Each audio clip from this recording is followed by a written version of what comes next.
Philadelphia, a Beasley Media Group station, broadcasting live from the Comcast Business Studios, powering possibilities. 97.5 The Fanatic and 97.5thefanatic.com. Now, Andrew Salchunas, 97.5 The Fanatic and 97.5thefanatic.com. And a good Monday morning, Philadelphia. Andrew Salchunas on the Midday Show here on 97.5 The Fanatic, and happy Legal Tampering Day, whatever the hell that means. It is here. The league that never sleeps, the NFL. We've been talking about the NFL since the Eagles season came to an end, right? The season continues, even though the Eagles ended pretty quickly in the wild card round of the playoffs. But then you get the divisional round, then the championship games, then the Super Bowl. And before you know it, you blink, and it's March 11th. We haven't stopped talking about the NFL. We haven't stopped talking about the Eagles and their collapse because the league never sleeps. And now today is the beginning of legal tampering. Coming up at 12 o'clock is when it starts. But I call bull because you know that they're already tampering, whatever the hell that means. Well, I know what tampering means. I don't know what legal tampering means. Well, that starts at 12 o'clock. So we're going to be getting rumors like crazy all show today. I would guess really kicking off at 12 o'clock, but you know you're going to get some stuff beforehand because there's going to be a lot of whispers, right? Tom Pelissaro already earlier today on the NFL Network saying the Eagles and the Saquon Barkley thing is still really real. Well, is that illegal tampering that's going on? Like, I don't know what the hell any of this means, but legal tampering begins at 12 o'clock. It's another festival in the life of the NFL. So we'll be talking about that all day today. And I'm going to say something right now that might upset some of you. Well, I don't know why it should, but I'm kind of cool with a complete rebuild on defense. So Fletcher Cox retires, so that's another starter off the list. So if you look at it, right, your starters of Josh Sweat and Hassan Reddick, both on the outside, both available for a trade. Hassan Reddick seeking a trade. The Eagles looking to trade Josh Sweat. And then your interior, if you want to go, 2 or 3, right? Jordan Davis and Jalen Carter, but then also Fletcher Cox, right? Depending on the day, one guy would start, one guy wouldn't. I'll just say for the sake of the argument, Fletcher Cox listed as a starter. That's now 3 guys on your starting front 4 that are gone or available to be moved. Then you look at your corners. Darius Slay, I think, is still here, but James Bradbury could be released, and if they don't release him, they'll probably try to find a way to trade him. I don't know who's going to trade for James Bradbury at this point, but he might not be on the team next year, nor should he be on the team next year. I understand the dead cap hit, but am I going to risk another horrible season at outside corner just because I'm avoiding a dead cap hit? No, this team's too good offensively to be worried about dead cap hits. Your starting safeties, well, one of them isn't even here anymore in Terrell Edmonds, but Sidney Brown, he's going to be out at the beginning of the season. Reed Blankenship, you guys know how I feel about him. I'm not the biggest Reed Blankenship fan. I think he's a guy that could be a third safety on an NFL roster. I think more highly of Sidney Brown than Reed Blankenship, to be honest. But Blankenship will probably still be on this team, but he can't be one of your starting 2. He was horrible last season in the second half, and he wasn't all that great in the first half. Right place at the right time, I'll give him credit. But second half of the season, he was abysmal. And he got exposed. That was his biggest thing. Once there was more tape on him and how you could attack Reed Blankenship, he was horrible. And then in linebacker, Cunningham and Moreau are both probably going to be gone, right? They're already out, free agents. I don't see you bringing any of them back. Maybe Zach Cunningham, but that's if you're desperate. And then Nakobe Dean will probably give another shot, right? So you look around the board. Avonte Maddox gets released. Who's here still? Either people are gone, could be gone, or they could easily be replaced, like a guy like Reed Blankenship. So I'm totally cool with a complete rebuild. But that also means Hassan Reddick and Josh Sweat. Now, I don't want to see Hassan Reddick go. I don't. But I think the Eagles are going to do it. Because here's the deal. Either he gets traded, right? Or he comes back on the current deal. But if you're Hassan Reddick, and his agent, you're probably going to hold out. That's probably how it's going to happen. I don't know at this point, with all the rumors, with all the reports, and with how they talked about Hassan Reddick at the Combine press conference, when Howie Roseman basically talked about how great of a guy he is, how great of a story he is, and how great of a player he is, but didn't really make it seem like he was going to be coming back. I don't know how you should believe that Hassan Reddick will be back.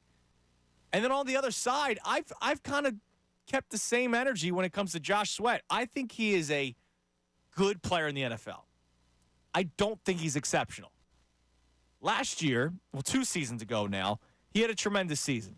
I'm sorry. I think he benefited from having Hassan Reddick, Javon Hargrave, Fletcher Cox, Brandon Graham, Milton Williams, a defense that actually rotated its players. He had a very good season. I think he benefited from who was around him. And that's not me trying to rip Josh Sweat. You have, if defenses or offenses are going to game plan to go away from Hassan Reddick and try to go to the left side, which is where Josh Sweat is lined up, the right side is the defensive line, he's got to make the plays. And he made the plays. I'll give him a lot of credit. But last year, when he was expected to do more or they needed him to do more, he was unable to do more. And so I won't lose sleep if Josh Sweat's gone.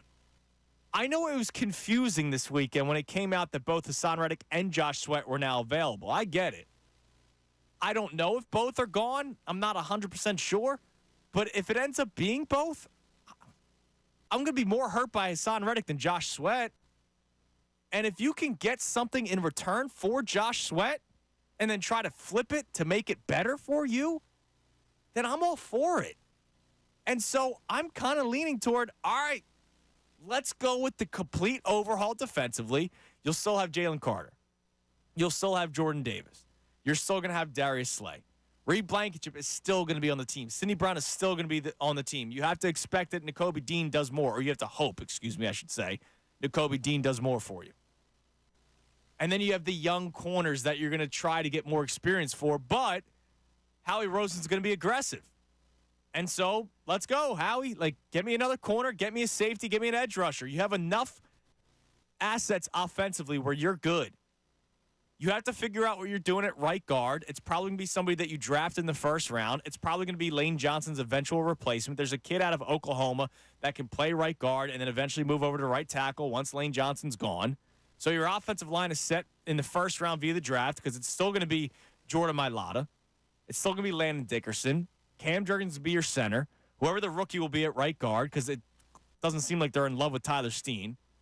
And then Lane Johnson continues at right tackle. Offensively, you have Jalen Hurts. You have A.J. Brown. You have Devontae Smith. You just have to figure out what you're doing at running back, whether it's Saquon Barkley, a return of DeAndre Swift, a lower-priced player in A.J. Dillon, or another guy you draft later in the draft because you can draft running backs that are impactful in the 3rd or 4th round. Hell, look at the Kansas City Chiefs. Isaiah Pacheco was a 7th-round pick. I'm all for a complete overhaul defensively, but an overhaul where you're going after talent and you're spending a lot of money. I know that's scary because we went through the dream team before. But I'm always for more talent, especially when you have a new defensive coordinator in here that probably has eyes on players that fits with his scheme. So I'm for it. If Josh Sweat is a guy they move on from, I'm not going to lose sleep over it. It's going to be a wild, wild week, a wild, wild offseason, a wild, wild draft where the Eagles will draft players, but you know they're also going to be active with trades. You saw A.J. Brown here 2 years ago get traded. It's going to be a crazy offseason. And that's something I was looking forward to. We did a topic a couple weeks ago. I'll get to Tom's thoughts on this soon. We did a couple of topics a couple weeks ago about this offseason and how the collapse led to this offseason. Obviously, I'm angry about the collapse, but it's led to a more entertaining offseason, and Radio Me's all for that. So I want to hear from you guys, 610-632-0975. Now that you're hearing more and more players are available via trade for the Eagles to send away, are you okay with it? And do you have the faith in Howie Roseman? We've done this faith topic a few times, but now the time is here. It's one thing for me to ask that question late January and early February. We're now on legal tampering day.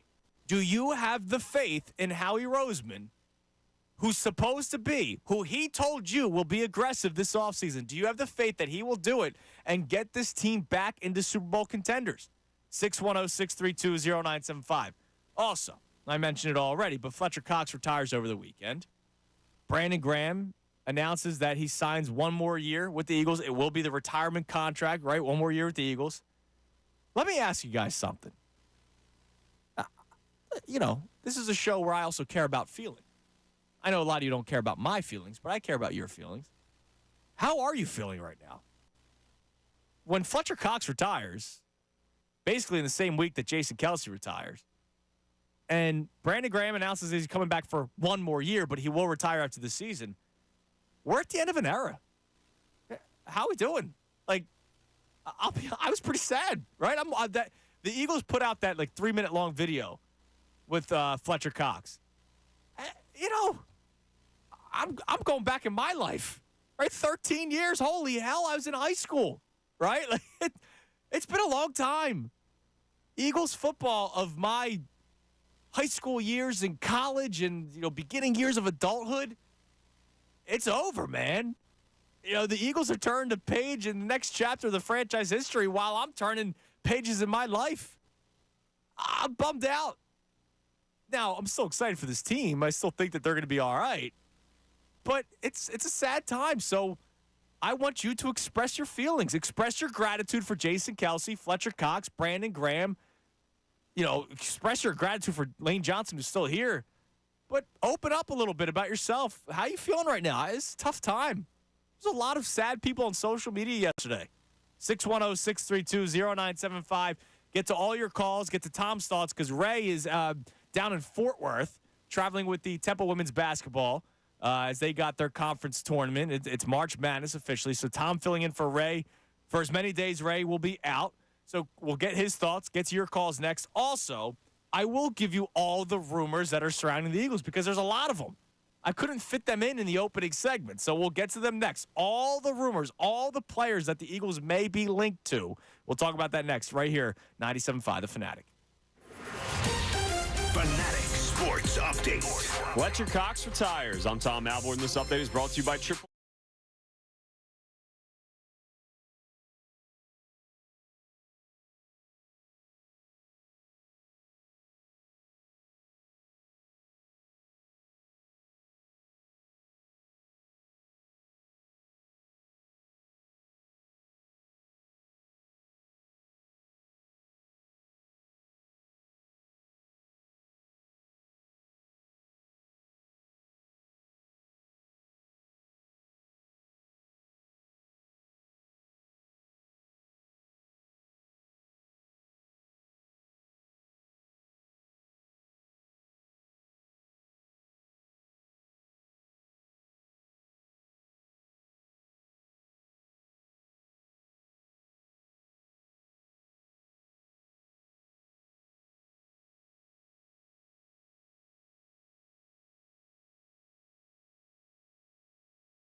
and 97.5thefanatic.com.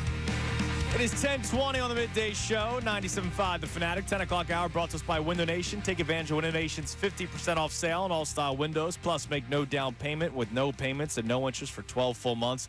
Call 866-90Nation or visit windownation.com. And it is a Fanatic Monday. Fanatic Monday presented by Pierce Phelps Bryant Heating and Air Conditioning Contractors. Visit nopaybryant.com for flexible spending options on a new heating and cooling system. Normally it's a football Monday. We just turned it to Fanatic Monday as the football season comes to an end. But I might as well call it a football Monday because that's what we're going to be talking about all day today as legal tampering opens up at 12 o'clock today, which is just such a weird term because tampering is illegal. So we're calling it legal tampering. But at the same time, there's been tampering for months now. So just get rid of it altogether. Just explain when you're allowed to sign contracts. That's pretty much it, right? All right, so before I get to the calls, before I get to Tom, here are some of the rumors that we know so far, and I'm not going to just over the weekend. I'm going to go back a little bit. It started really when the Chauncey Gardner-Johnson stuff pops up. He's a free agent after his year with the Detroit Lions, and it makes sense that he were to be on the eyes of the Eagles, right? He was already here. He was exceptional when healthy. Once again, it's a pretty big deal because he was hurt a lot last year with the Lions, hurt a lot with the Eagles the year before that. But when healthy, the guy's stellar, right? And he's probably going to get decent money. The Eagles offered him a decent contract. He just turned it down. Well, his agent completely screwed that up because it was backloaded and he wanted the money up front and they couldn't come to terms. So instead he goes to Detroit for a year. But Chauncey Gardner-Johnson, that was the first name that popped up. And even though he said what he said on his way out, I would still take him back. We don't have to see eye to eye on what he thinks about Philadelphia fans, but if he can come out here and help our secondary, then I'm all for it. So that was one of the first ones to pop up. The other one that popped up pretty early on was the Saquon Barkley thing. And I didn't buy it at all, right? I really didn't buy it because it's not what the Eagles did. I thought it was just something that was, typical offseason stuff. And, they're going to throw that name out there. Maybe it was agent-driven. But it just keeps on coming up over and over and over again. Now, I ripped this man last week, rightfully so, because he said the Eagles should trade for Justin Fields, which I thought that was one of the dumbest things I've ever heard.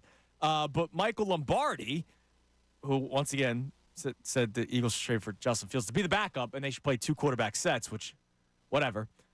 He tweeted this out right around 7:50 this morning. Wasn't sure it was true because Philadelphia never spends money on running backs. But their interest in Barkley is real. And at noon today, when tampering begins, they will be a serious player. And he's not the only one saying it. This morning on the NFL Network, Tom Pelissero said the same thing, that the Eagles will be pursuing Saquon Barkley. He said also the Ravens and Titans. Now, the Ravens makes total sense. I saw about 2 weeks ago now, it was the top 10 running backs available via CBS. And Derrick Henry was out there, and they had Derrick Henry's most likely landing spot being the Baltimore Ravens. And I thought that was terrifying because unlike the Tennessee Titans, you can't just load up the box against the Ravens because everything that Lamar Jackson can do with his legs and his arm. Now imagine also throwing Derrick Henry in the mix. It also makes sense if you could throw Saquon Barkley into that mix. But once again, the Eagles keep on popping up when it comes to Saquon Barkley, which is astonishing to me because it's not what they do. He's not going to get a $4 or $5 million contract. He's probably going to get upward of 10. Now you could maybe do a 1-year deal with him for $10 million and then not worry about the years after that. But if you're Saquon Barkley, why would you sign a 1-year deal? I wouldn't do that. You're too talented of a running back. But it seems like that connection is there. It's just being reported over and over and over again. And when something is reported like that many times, there has to be smoke. So that was the next one. Then the Bryce Huff things popped up a lot. Bryce Huff, a tremendous player with the New York Jets, who's only 25 years old. He's a defensive end / linebacker. It's kind of like what Hassan Reddick is listed at, a guy that could be an edge rusher, can drop back in coverage. But he's more of a guy that can rush the quarterback like Hassan Reddick should have been. But then Matt Patricia decided to drop him back in coverage. But Bryce Huff is a very talented player, only 25 years old, which is why it makes sense. I love Hassan Reddick. I do. right? Temple made Temple proud. Also a very talented player in this league, and I think he's underrated across the National Football League, right? He didn't have a great start to his career, but that's because Arizona tried changing up the way he plays.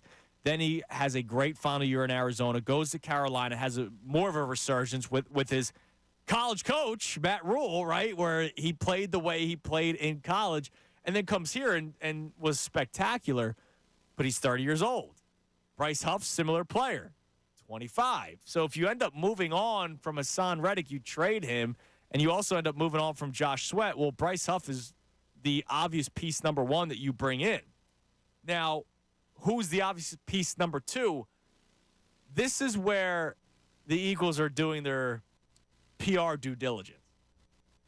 So there are a lot of reporters that are pushing out this Nolan Smith narrative.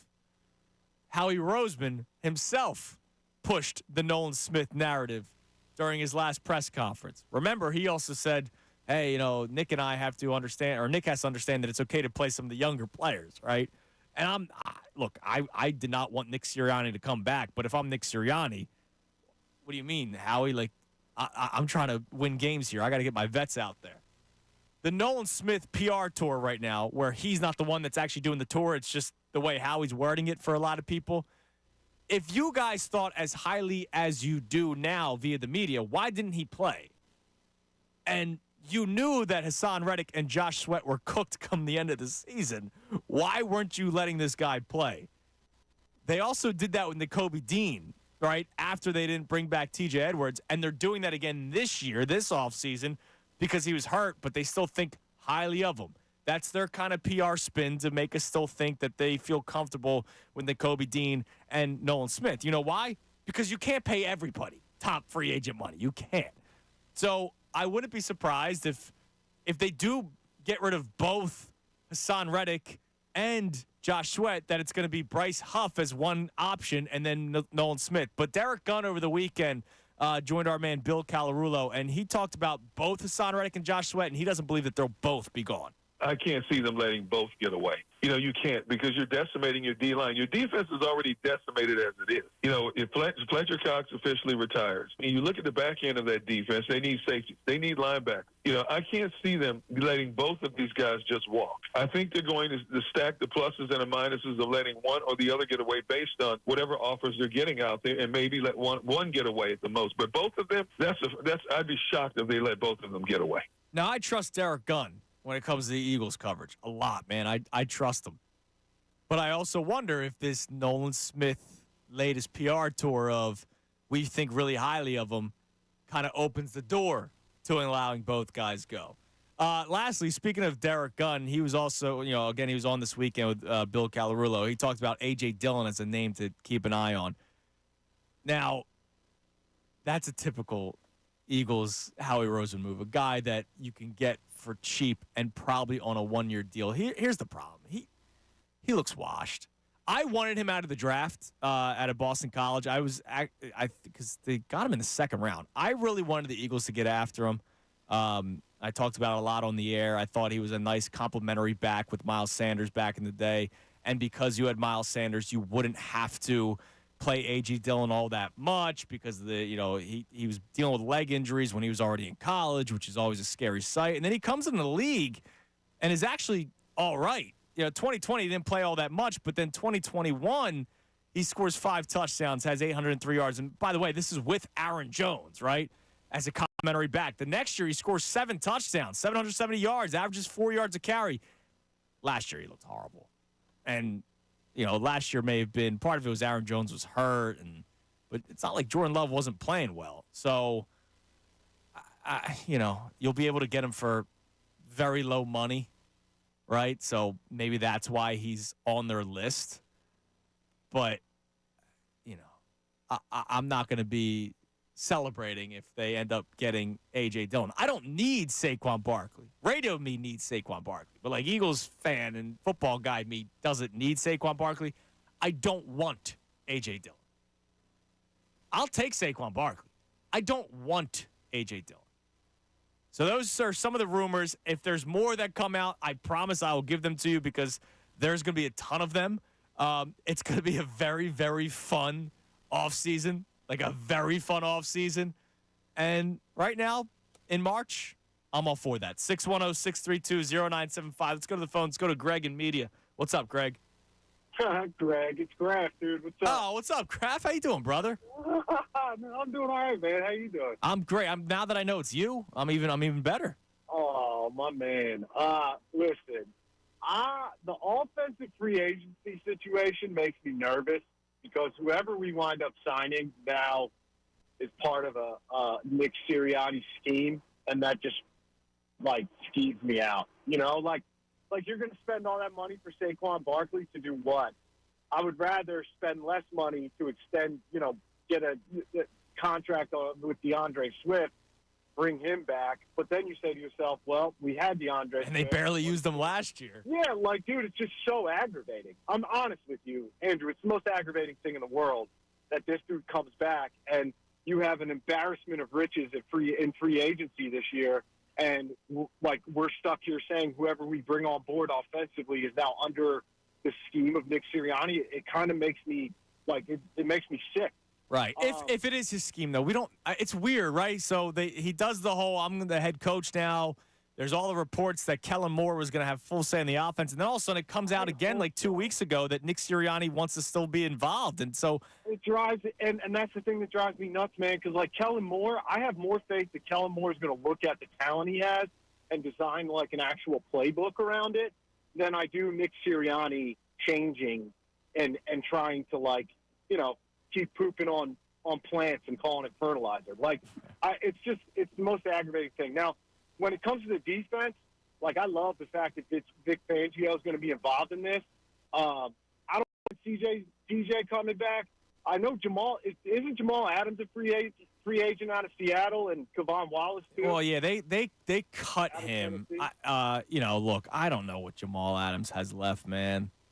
I just look at it from the perspective of you need veteran leadership back there because, as we both know, our team is incredibly young now. You just did that with Kevin Byard, right? You make a trade for him to have veteran leadership. You brought him back in the middle of the season, though. He didn't even have a full off season to be able to get through that. He was playing with the Titans. It's just you brought. I know he had to learn a new scheme and everything, but he looked cooked. And by the way, him getting a 2-year deal. Thanks for the call, Graf. Him getting a 2-year deal from Chicago. That team confuses the hell out of me. I always say it. If you've listened to me over the last couple of years, I've said this line a couple of times. The Chicago Bears and the Chicago Bulls and the Chicago Cubs. The city of Chicago offends me as a sports fan. The Bears suck and they're buyers at the last 3 trade deadlines, right? The Bulls refuse to give up their big 3 of Vucevic, DeRozan, and Levine. It's not going to work. I'm sorry to tell you, it's not going to work. And the Chicago Cubs, we got to get Craig Counsell in here as manager. The city of Chicago offends me. It's unbelievable. Terrible. Anyways, yeah, they give Byard a 2-year deal and over $15 million for a guy that was, to me, making business decisions in the playoff game. But I digress. He's not here anymore. That's just me. Dog and tackles. Hey, I didn't say it out loud. It's just how it looked. Diving 3 yards before the player even got there. Seemed like jumping out of the way. Contact. Hey, that's just me. But no, Nick Sirianni. The guys were still playing for Nick Sirianni. Don't get that wrong either. Yeah, no Jamal Adams. Now, Tommy Alvord is filling in for Ray today, and you just sent me something. Ridiculous, dude. This is so dumb. So legal tampering begins at 12 o'clock, right? I think you should just get rid of the entire thing. Just allow the tampering to happen whenever. So Diana Rossini puts out a tweet 5 minutes ago. Kirk Cousins will hit free agency and begin discussions with Atlanta as soon as the tampering window opens in 90 minutes per sources. So that basically means he's going to sign with the Atlanta Falcons, and we already know that. But the legal tampering doesn't start till 12 o'clock, Tom. It's unbelievable. It really is. It's kind of like during the draft when these guys are shams or Woj are Minnesota's expected to pick this person or going to be interested in this person. Yeah, it's absolutely ridiculous. We should just get away with it. It's an oxymoron, legal tampering. Tampering. Now, I will say this. Diana Rossini was the one that pushed Bryce Huff to the Eagles. She was the first one to say that. So if she's hearing things about Kirk Cousins potentially with the Atlanta Falcons, maybe that means something with Bryce Huff to the Eagles. But yeah, legal tampering. It's a fun day. I can't wait. Today's going to be fun awesome, day. but it's just absolutely ridiculous. It's just allow today be the first day of free agency. That's all. Like start the week. You get the whole week of coverage. All week. Yeah. And it could just be NFL free agency, but whatever. It's just weird wording at this point. All right. So Tom, I haven't got your thoughts yet. How do you feel about a complete overhaul defensively? That means potentially both Reddick and Sweat gone. Bradbury's going to be, I think we all in agreement, most likely. Hopefully gone. Fletcher Cox is already retired. You're getting Brandon Graham back, but he's barely going to play. Rotational piece. And then I'm not in love with the safeties. I'm not. Even when Sidney Brown is healthy, he still has a lot to learn in the league. I think he's athletic and talented, but I saw him just take horrible routes at tackling, but he wasn't the only guy last year, so maybe it was an epidemic with the Eagles. I don't know. But I can't go into another year with Reed Blankenship as my number one safety. So I'm all for a complete overhaul defensively. There's risks to it. Dream Team was one of them, right? But you have a new defensive coordinator in here, so who cares? The guys that have been here, they have to learn a whole new system anyway. So why not bring in younger and potentially more talented players? And despite what you saw with your eyes, Andrew, let Nick Sirianni, he's going to remind you that the Eagles were top 3 in tackling percentage in all of the NFL. Come on, buddy. Yeah. So I think it's necessary. I do. Now, I'm extremely worried about moving off of both Hassan Reddick and Josh Sweat, even though I like Bryce Huff and he had a really nice season. I like Bryce Huff more as a replacement for Josh Sweat, more so than a replacement for Hassan Reddick. My worry is that it's Bryce Huff, it's Nolan Smith, and it's Brandon Graham as your top 3 edge rushers. Right. That scares the hell out of me personally. Well, you'll probably draft one. They drafted Nolan Smith. He played 16% of the snaps last year in the first round. True. You know what I mean? So I'm a little bit worried about that, but I think this team needs to get younger on defense. I do. I think the Kansas City Chiefs did it a couple years ago where they had one of the youngest defenses in the league. They ended up winning the Super Bowl. Now they have Patrick Mahomes and Andy Reid, obviously, but look at how good that defense is now. They went overhaul through the draft, too, right? And a lot of guys they hit on second, third, fourth, fifth round picks. One of their linebackers was a fifth round pick that helped them win the Super Bowl. So that's important, which is something the Eagles have struggled. The Eagles have tried getting linebackers, right? Yes, they have. Kobe Dean and Davion Taylor. Oh, God. I hated that at the time. They've tried it. It just hasn't really played out. Jordan Davis is becoming a starter, but not really the most impactful starter. Kyle Hamilton would have been more impactful. They've tried. It's just not necessarily working. And so instead you're going to have to pay for players. And I know that's not the best recipe for long-term success, but your offense is still very talented. You could get back in a nice spot in the playoffs if you get some more talent defensively. Now, I hear what you're saying in terms of Huff replacing Josh Sweat instead of Hassan Reddick, but, if Reddick seems to be going anyway, because they haven't said anything to make you think that he's coming back, I don't know. I'm not the biggest Josh Sweat. I never have. No, and I think he has a ceiling of what he is. Yeah. I think he overexceeded expectations 2 years ago because everybody on that defense overexceeded expectations there. So, yeah. Which, to his credit, he made the plays. He did, absolutely. He made the plays. It's not like I could take that away from him, but I'm just not the biggest Josh Sweat guy. Look, he's got a cool sack celebration dance. I love it when the sweat off the brow. No, yes. I think Sweat is a guy who is potentially replaceable. Hassan, as much as everyone was bad on that defense, and he is going to be 30 years old. Hassan Reddick, when he's right, is a top 5 edge rusher in the NFL. And you're taking that away from your defense that already was so bad last year, and there's already going to be that many changes. So I'm all for a rebuild and a revamp of that defense because it needs to be younger. I worry about moving on from Hassan Reddick and just simply replacing him with the guy you think can be Hassan Reddick and Bryce Huff, and not really taking a big swing there. That worries me. But then again, Hassan Reddick wasn't thought that highly of in the league, right? So you're bringing a guy that may have a little bit more, I don't know, of a potential, I guess. Well, potential. The other name is Brian Burns, by the way. I forgot to even mention him. He got tagged by the Panthers with the thought that he wasn't going to play. Kind of like the L'Jarius Sneed thing. Yep. Now, he might stay in Kansas City, but the Brian Burns thing, similar sort of plan where he signs the franchise tag, but he might end up getting traded. That probably is going to cost you probably at least a first, and then you're signing him to big money. So, listen, he's 25 years old. He's the best pass rusher on the market. I'm interested in that, but it is going to cost you a ton. When it comes to the Huff thing real quick, this screams to me something similar signings to like Javon Hargrave, where no one really knew who he was, and then the Eagles signed him. He's been a staple to that Eagles defense for years before he left. Yeah. Brandon Brooks, another guy. No one really knew who he was before he got here. He was awesome on that O-line. So, like, I think the Eagles are good at identifying young, up-and-coming talent in the trenches especially. It's just everywhere else I think they can and they don't necessarily do it all the time in the draft. Right now, no, definitely not the draft. They did with the guys that are retiring or nearing retirement at this point, but in recent years, they haven't been able to. Jalen Carter, basically a can't miss. And same with Devontae Smith, too. That was a can't miss. Also. Yeah, that was a can't miss. But, other than that, it has been impactful free agent signings and trades the Eagles have made. So if they can make it work, look, Howie Roseman, it's his cap, right? That's not my job. I'm not smart enough to do that, right? I've never even begun to believe that I'm smart enough. I haven't tried to fool you into thinking that I'm smart enough. That's Howie's job. If he can pull off some of these moves, then I'm all for it, man. Because the defense was so abysmal last year. Your defense got old quick last year. I still remember my dad saying it. We watched the game together. I forget which game it was. But my dad came over, and after the game ended, it was one of the Eagles' losses.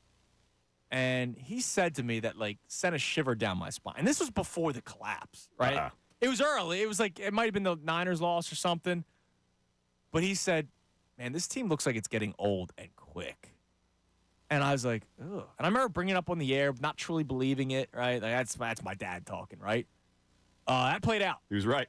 They got old fast. So you have an aging defense, a defense that collapsed, clearly not good enough, and you have a new defensive coordinator in here. So you got to change things anyway. So why wouldn't you? Why are we shedding tears for potentially both Hassan Reddick and Josh Sweat being gone when it's not going to mean Nolan Smith and Tom Alford on the edge? It might mean Nolan Smith on one, but they're going to try to go after somebody. Like, I don't think Howie Roseman is going to sit on his hands. When does he ever? Love to hear from you guys. 610-632-0975. There's tons of rumors surrounding the Eagles. Legal tampering beginning at 12 o'clock, even though there's already stuff going on because whatever. And because Tom's here, Tom, I did a couple of topics with Ray last week and 1 week prior as well that I want to run by you because it still fits, right? Because legal tampering doesn't start till noon. I want to get your thoughts on it, and if you haven't had a chance to respond to it on the phones, would love to hear from you. 610-632-0975. It's about the idea of the fun, splashy offseason, right? Because this Saquon thing is still there. We'll talk about it next right here, 97.5 The Fanatic. He wants to do all right. We'll talk during the break, Tom. We'll talk during the break, Tom. My bad. Hey, guys, it's Andrew. FanDuel, in partnership with Valley Forge, is putting the ball in your court for the rest of the NBA season because right now, new customers get $2,000 bonus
It's 10:51 on the Midday Show, 97.5 The Fanatic. I'm Andrew Salchunas. Latest news from the NFL, T. Higgins requesting a trade. He did sign the franchise tag. So it's kind of the same situation with Brian Burns from Carolina. So just because you sign the franchise tag doesn't mean you stay with that team, right? You could end up getting traded. How about the big one over the weekend? Russell Wilson with the one-year deal to the Pittsburgh Steelers. I saw a lot of he's going to be great with that team because of the weapons. I'm sorry. Were Jerry Jeudy and Courtland Sutton not good? I'm very confused by that. Like, I thought they had some good weapons. Now, the offensive line there was suspect. But he's going to go to Pittsburgh, and, I mean, they got some players, but it was also a bit of a mess there last year. Who's going to be demanding trades out of Pittsburgh? But Russell Wilson to the Steelers, let's see what happens. If he ends up being really good, I was right, and the Eagles should have traded him. And if he doesn't end up being good, we'll just ignore what I had to say a couple of years ago. Never said it. Right? It never happened. We deleted the tapes. I always wanted Jalen Hurts. Ignore what I said in the past. Some big news. And, by the way, Greg Zuerlein reached an agreement. So some big kicking news with the New York Jets. Also, this weekend, Baker Mayfield getting a big deal as well. I missed that one. I had a bit of a rough weekend with the illness. I'm glad you're feeling better, buddy. Yeah, I won't get into details. I missed some stuff. And so I missed the Baker Mayfield one. 3 years, $90 million? $100 million. His cap hit in 2026 is $40 million. 30, 30, and 40. All right, so I understand that he actually wasn't bad last year, if you look at the numbers. But, is Baker Mayfield ever going to win a Super Bowl? No. Okay. If you know your quarterback is not going to win a Super Bowl, would you bring them back? Not for 30 years, $100 million, no. Right. And with the going rate of quarterbacks, of course he got that money, right? If they didn't pay him, he probably would have entered free agency and maybe not gotten that kind of money. He would have got a job somewhere, but he would have continued being a journeyman around the NFL. This is when I credit Howie Roseman. Howie would never do that. Said it yesterday. He would never freaking do it. And I know we go back and forth with Howie. I'll ask you this question, Tom, because I have 3 questions that I ran by Ray last week that I want to run by you. Howie Roseman's offseason this year. How important is this offseason for Howie Roseman in terms of what the public says about him? Because we've gone snap. We flipped multiple times now. We love him, fire him, good, Chip. Send him over to the broom closet. Then, oh, thank God Howie's back. And then, oh, it's fire Howie again. Then it's great, Howie's here again. Then fire Howie again. Now we're in the good grace of Howie Roseman again. Snip, snap. Right. But if this offseason doesn't go well, last offseason was okay, but I'm still confused by the whole we focus more on the offense than the defense. What did they really do? They extended Jalen Hurts, which is important. They made the trade for DeAndre Swift. Alberto. Can't forget Alberto, buddy. Alberto. Yeah, they didn't do anything. Very little on offense. Very little. Change-wise. They got Olamide Zaccheaus. You know what I mean? It wasn't that crazy of an offseason last year, and nobody complained about it. But once the season starts going downhill, we start realizing the errors of having 2 30-year-old corners, not addressing linebacker, not addressing safety, which we actually talked about before the season even started. I was okay with the 2-corner thing, but the linebacker and safety thing I was concerned about before the season even started. And then it played out very poorly. If he doesn't have to Howie Roseman standard offseason this year, are we back to the other snip, right? Of the snip, snap? Are we back to fire Howie after if it doesn't go well? Yeah, so obviously this offseason does nothing for his job security. He's not going anywhere. We know how tight him and I'm just saying I know that's not your question. The public yes, the public image, or I guess view of him. Because we've been wrong 3 times now. Yeah. I would say this is a huge offseason when it comes to how we as Eagles fans view Howie Roseman. You're right. We go back and forth with the guy. I was with you. I wanted him fired after the whole Wentz debacle and drafting Jalen Hurts in the second round. He did not handle post-Super Bowl very well. He's gotten them back, obviously, he did get them back to the Super Bowl a couple years ago, back to the top tier in the NFL. this past season was bad, and we've pointed the fingers all over the place. Jalen Hurts, coordinators, Nick Sirianni, and then Howie Roseman's going to get some of that as well. So because last year ended as poorly as it did, I think this is a huge offseason for Howie Roseman, especially, man, if he trades away key guys like Hassan Reddick and Josh Sweat, who's not as key, obviously, but like. But people like him. People like, dude, when it came up yesterday that he was available, there was a lot of upset Eagles fans. Like, you know why? Homegrown. We talk about it all the time. I know. People love it, dude. They love those homegrown players. I think that's a big reason. And Sweat is a very nice player. Like, he would get good money on the open market. Yeah, he is. But I think he has a ceiling. I think he has a cap. Right. I think again, and I'm not saying this to try to downgrade Josh Sweat. I think he benefited last year I keep on saying last year, 2 seasons ago now, from his best statistical season when he played with everybody else that was on that historic defensive line that had 70 sacks. And he got the job done, right? You didn't realize that he did have a good season. I'll give him all the credit in the world. It's just I didn't think he was a game wrecker, right? And I know you can't always have game wreckers, right? You can't have 22 game wreckers and you're starting 11 on both sides of the ball. But when I saw Josh Sweat available, I talked about this actually probably a month or two now ago. I was just looking up spot track for all these guys. There was an out after this year. And I remember saying, like, I wonder if they would move on from him. And I think maybe that's part of their planning here is where he is still 26 years old. He's had good seasons in the past. He was really good in the first half of the season this past season. Yeah. Now he fell apart. He didn't have a sack for the regular season. His last sack, yes. I think it was November 5th was his last sack. So he was fantastic early in the season, not good at all in the second half of the season. I think part of their thinking with Josh Sweat makes a little bit more sense to me than why they want to move off him. He's going to get bigger type money when he is eventually a free agent. They think and potentially view him as being a replaceable type guy. The Hassan Reddick, I've given my thoughts on that. But, yeah, I think with the potential out, with him getting big money if he did hope to hit the open market, I think it makes sense to move off a guy like Josh Sweat. But, again, you have to have a contingency plan. You have to have a good backup. Right, and you know how he does. Well, rather than just, we're going to replace him with a first-round edge rusher. Like, that happened last year. How did that work out for you? Right, and that's my biggest problem right now because I don't drink the waters of the PR tour, right? The green Kool-Aid of the PR tour. This whole we really believe in Nolan Smith thing. And it's like, all right, like, that's great and all, but if you believed in him, you guys didn't really show it. You didn't play him. You played 16% of the snaps last year, and when your D-line was terrible towards the second half. Also, by the way, the last guy he drafted in the first-round edge rusher was Derek Barnett, who was nice for the Texans for a couple games, but, man, he was a bench guy at that point. They brought him back barely. Like, those are the last 2 guys you drafted in the first round when it came to edge rushers. That worries me a bit if that's your contingency plan to replacing either Reddick and or Sweat. Now, the other question that I wanted to run by you, and, 2 questions. Number 1, I'll start with this. Knowing that it was because of the collapse this offseason, right? Is part of you excited for the more entertaining offseason? Even though the only reason why this offseason is exciting is because they went from 10-1 to 11-6 and gave up and clearly didn't play for Nick Sirianni in the final week. And, oh, by the way, for all the people that kept on pointing out, well, Jason Kelce and Fletcher Cox backed them. Where are they at now?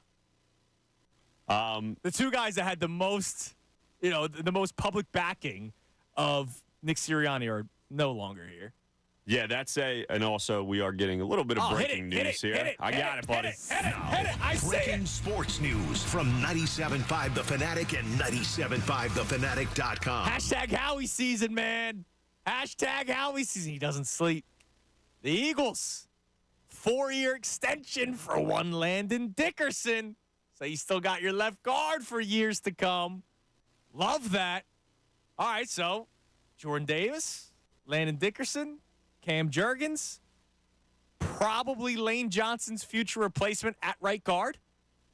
There's a kid out of Oklahoma that Guyton, that's already been linked to the Eagles multiple times. Yes. Lane Johnson's actually worked with him.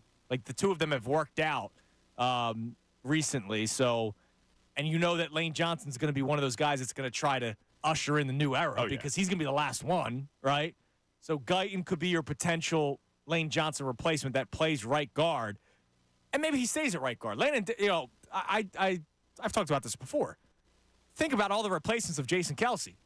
Isaac Seumalo, Landon Dickerson, and now Cam Jurgens. Now, Jurgens will actually be the replacement, but your first two, one was your starting right guard for a while, and now Landon Dickerson's found a home at left guard and gets a 4-year extension. So that's probably going to be your offensive line next year.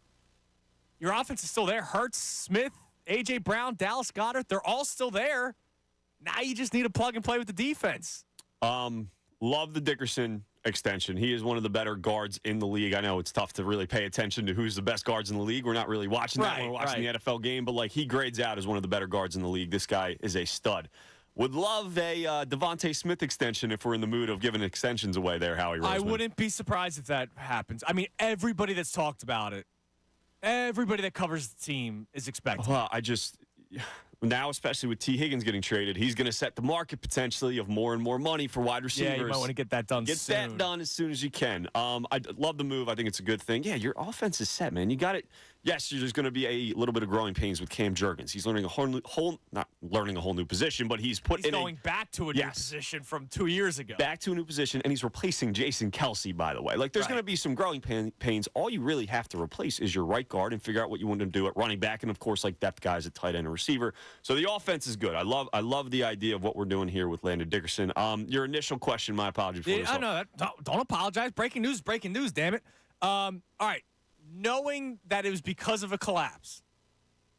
Yes. Is part of you excited for the entertaining offseason? Yeah, man. Like, let's be look, last year sucked. It was Ray's anti. He's like, no, I'd rather talk Super Bowl or bust. And I was like, yeah, man, same. But at the same time, I have to do 4 hours of radio 5 days a week, man. You're doing 6 or 7. Listen, man. I've done this offseason for years in Madden, and I can excel at it. So I think that's what it is. Like, we all love the idea of being able to draft this guy, trade for this guy. Man. Yeah, man, it's fun. It is. Now, look, the right pieces have to be brought in, and it can be stressful when you think about the fit. And then when the guys are actually here and you get over the fun of them signing, you're like, oh, is this actually the perfect move? Should they have done this? Yada, yada, yada.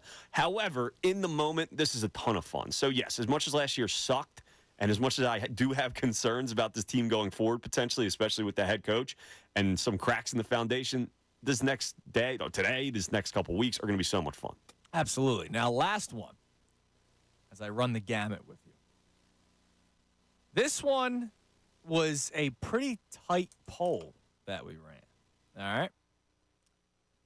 Would you rather the Eagles have the fun and splashy offseason or stick with what works? Now, let me explain.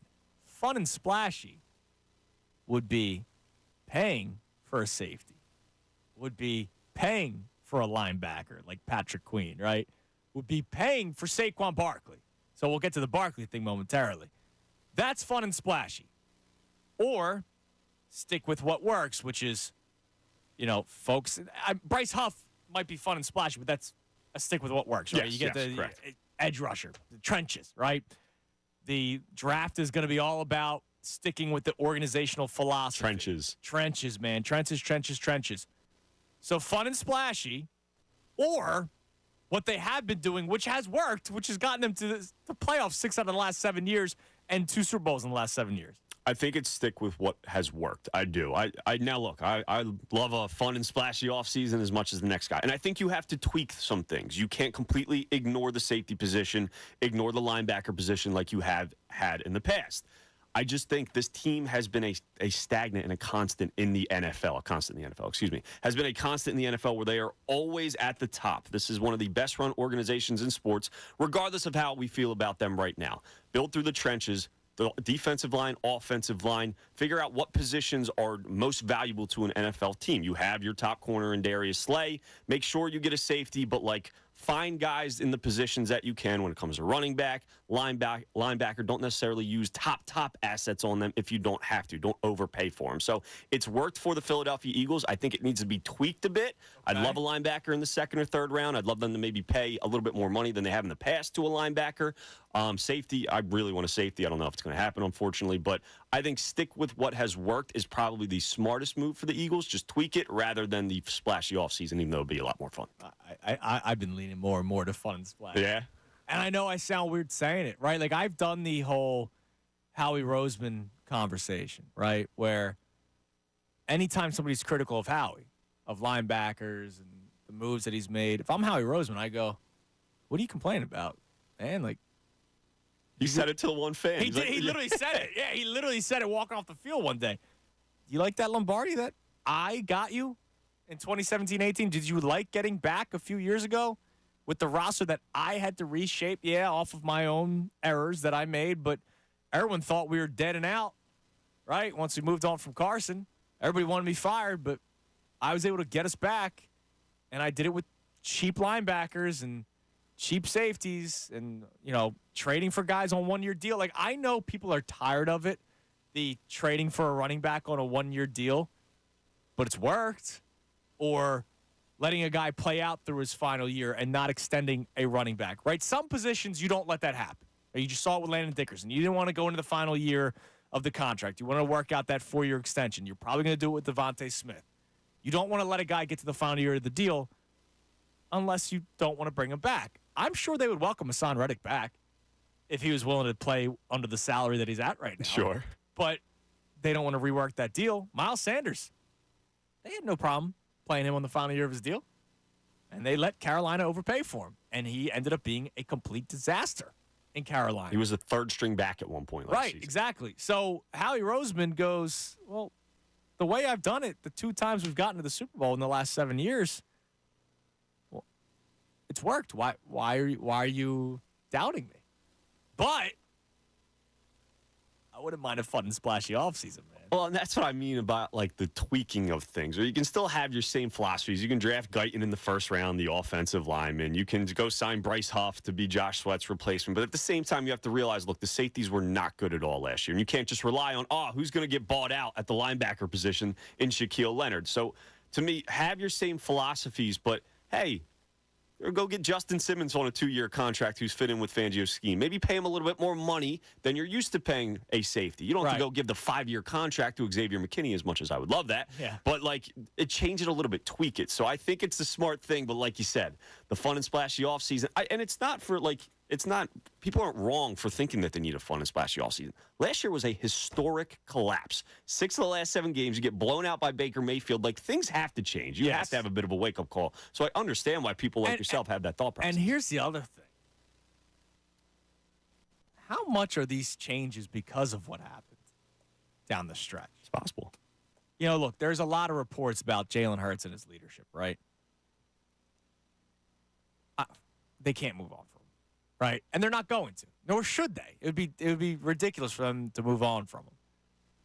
But they may look, but maybe that's why it's so public, the reports of his leadership, hey, we need to get this right sooner rather than later. Maybe Josh Sweat talking about how guys weren't playing for the team, but were playing for themselves or something. He was trying to say that guys weren't playing for the team, but maybe he was one. I don't know. Maybe that rubbed people the wrong way.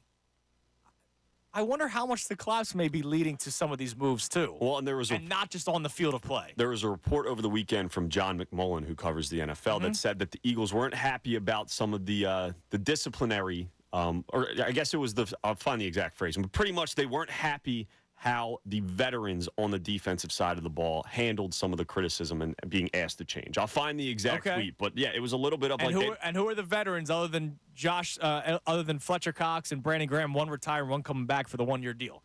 It's Josh Sweat's a veteran. Hassan Reddick's a veteran. Darius Slay's a veteran. James Bradbury, veteran. I got it right here. It was from multiple sources. Eagles were not happy with the way the D-line played down the stretch last season. None of us were. Particularly when it came to discipline and what was being asked. I was asked specifically about Reddick and Sweat, and it grew from there. They are obviously not moving on from Carter or Davis, so the hope is a stronger presence with Fangio. My sense is it was a bigger deal with the veterans who should know better. Okay. So, we're all upset that Howie might be trading some players away, but as I've said a million times, yes, the linebackers sucked last year, but you don't go from 10-1 to 11-6 because of poor linebacker. You go from 10-1 to 11-6 because your locker room is in shambles. which falls under the watch of Nick Sirianni, which was why I didn't want to bring him back to begin with. But there's a lot more to the Eagles' collapse than just poor play. And maybe this offseason might tell you some of that. And then when the player ends up getting traded, maybe we hear more about why that player was traded via sources. 610-632-0975, the number to climb in. It is legal tampering day coming your way at 12 o'clock. Would love to hear what you want the Eagles to do. And I'll ask the question again, as I just talked to Tom about it, and I know I brought this up a few weeks ago. Is part of you excited about what's going on right now, knowing that it's because of the collapse, which sucked?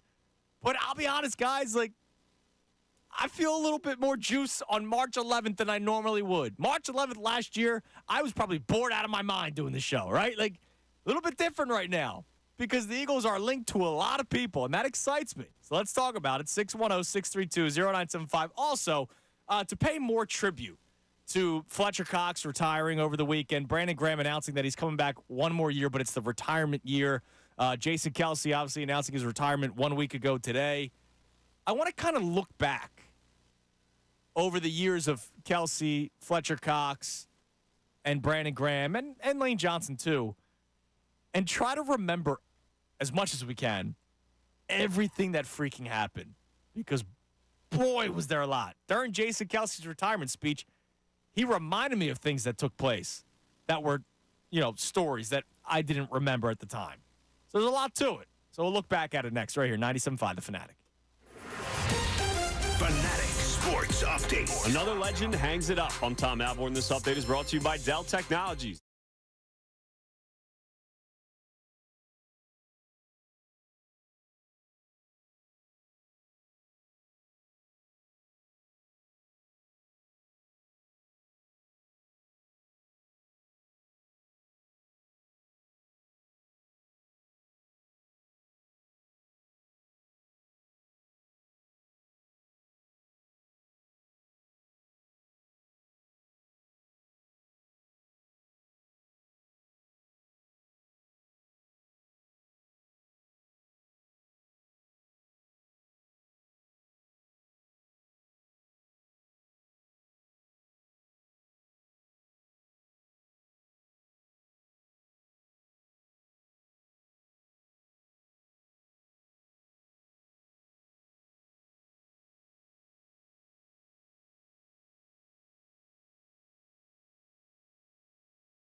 show ever starting at 2. Now more with Andrew Salchunas on 97.5 The Fanatic and 97.5thefanatic.com. It is 11:20 on the Midday Show, 97.5 The Fanatic, 11 o'clock hour, brought to us by Golden Nugget Jewelers. That's where Philly gets engaged. And it is a legal tampering football Monday. Football Mondays on the Fanatic, presented by Pierce Phelps, Bryant Heating and Air Conditioning Contractors. Visit nopaybryant.com for flexible spending options on a new heating and cooling system. By the way, we got more information on the Landon Dickerson contract. Wow. So Landon Dickerson signs a 4-year extension. We got that last segment, and then during the commercial break, we find out how much he got. Per Ian Rappaport, Eagles Pro Bowl guard Landon Dickerson has agreed to terms on a 4-year extension worth $84 million as a base salary, $87 the max. He gets $50 million total guaranteed and a $20 million signing bonus. He's the highest paid guard in NFL history. Hide the money, y'all. There's poor people around. Not right now. In history, at $21 million per year. Rappaport then mentions the guard market will be wild in free agency, and this helps. Massive deal. So Dylan McKinnon, who told me the terms of it during the break, when he said highest in NFL history, I said, yeah, for now. Because you know how this is going to go. Just like the quarterbacks with Jalen Hurts, same thing. Every time somebody's the highest paid player, that quickly changes. And once again, credit to Howie Roseman for normally being ahead of this stuff. Landon Dickerson getting paid. And good for him, right? He's a guy, when they drafted him, I was excited.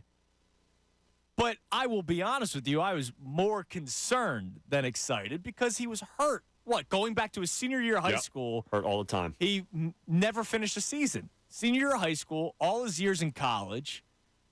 And to his credit, knock on wood, man, the guy's been healthy. Gets banged up every once in a while in a game, but he's always out there. He's always playing games. And congratulations, Landon Dickerson. Your life's changed forever making that big contract. Well, and I think it sounds crazy now because it is $21 million going to a guard. Salary cap went up, and it's probably going to continue to go up and up and up as the years go on. So I think it's shocking when you first hear that, like, wow, he's the highest paid guard in NFL history. Again, like you mentioned, until the next guy gets paid. And because this cap is going, I was so curious to see how NFL teams handled the cap going up. Like Kevin Byard got more money than I was expecting. Landon Dickerson got more money than I was expecting. But maybe that's just how it's going to be with the cap raise. And you mentioned the Eagles actually saved $3 million in cap space. Crazy. This offseason, yeah. Which, this year. But still, I mean, it's another Howie season. Howie Roseman special, man. So, legal tampering coming up at 12 o'clock. By the way, I am going to explain exactly what legal tampering is right around 11:50 before we get to the legal tampering period opening up at 12 o'clock. So I'll explain exactly what that is. More NFL news just flying off the shelves now. The Colts and Michael Pittman have agreed to a 3-year deal. So he stays in Indianapolis with Anthony Richardson. I know they were talking about how great he looked at a workout the other day. So he keeps his number one receiver. I like Michael Pittman. I don't see him as a number one. So maybe they still go after somebody at some point. So the deal I think he's a nice receiver. Yeah, I agree. I think he's a really good number 2. Maybe like a low one on, not one of these top tier ones that you'd find, but like a one on a bad team. Devontae Smith is a 2, and on this team, and I'd rather have Devontae Smith. Yeah, I would agree with that. So Pittman's deal is 3 years, $71 million. So what does that mean for potentially Devontae Smith? Does he get paid more like Pittman, or does he get paid more like T. Higgins, who's about to get paid probably within the next week or so? I would say more like T. Higgins, which is why you get in front of it. Yeah, I would agree. So I'm sure Howie's not sleeping. I wonder if it happens at some point this week. Because here's the other deal. You have to – these contracts – you're not signing guys on one-year deals this offseason. Like, I think a lot of these guys, like the Bryce Huffs of the world, if you bring in a Brian Burns, like these guys are getting 5-year deals. So you have to start planning out your cap, because that's one thing that Howie's really good at is playing down the road, thinking down the road as well.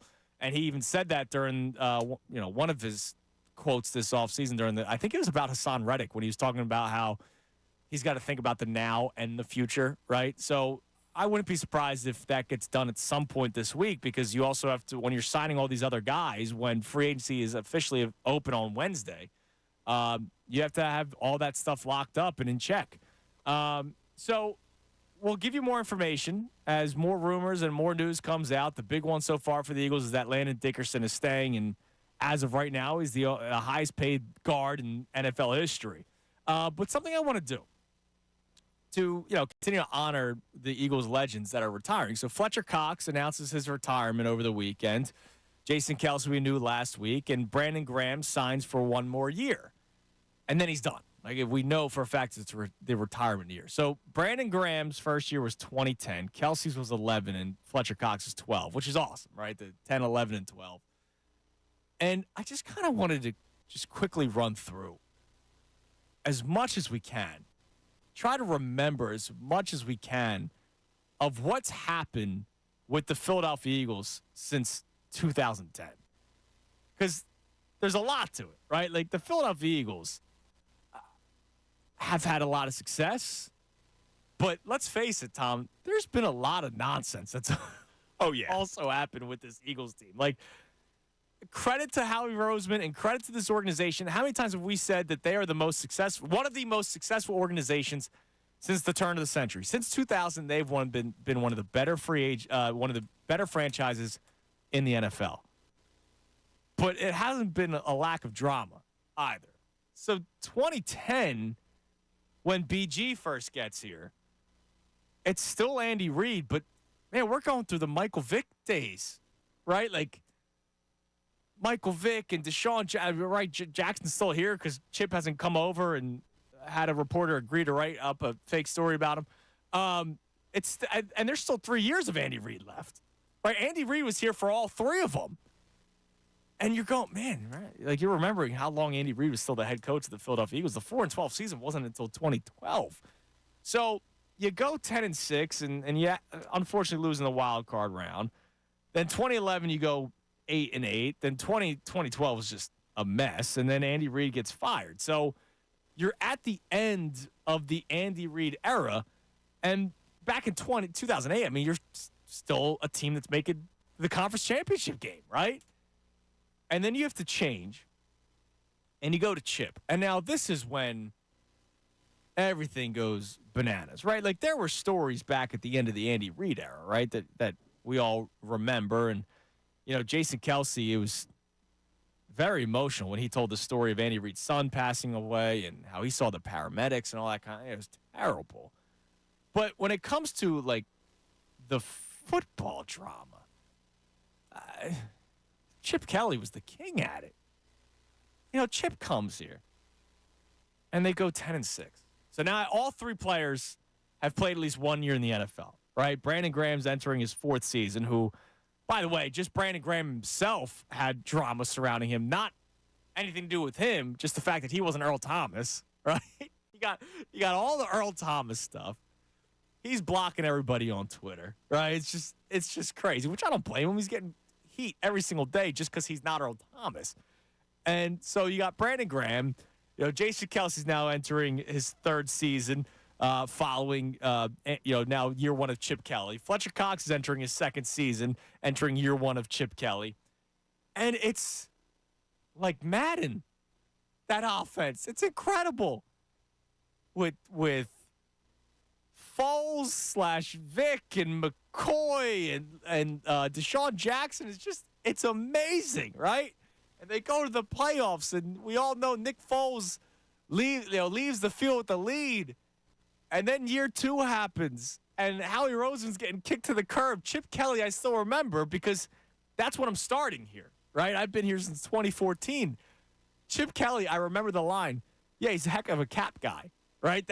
Somebody asked him about Howie Roseman, and all he could give him was he's a heck of a cap guy. That's all he would give him. He wouldn't say football guy, evaluator of talent, anything. That's how little he thought of Howie Roseman. Now, Howie Roseman's probably laughing, seeing Chip Kelly, he's no longer a head coach, even though his quote was actually kind of beautiful when he said the whole do what makes you happy kind of thing. It was actually kind of a beautiful quote from a guy that seemed to have no soul at one point.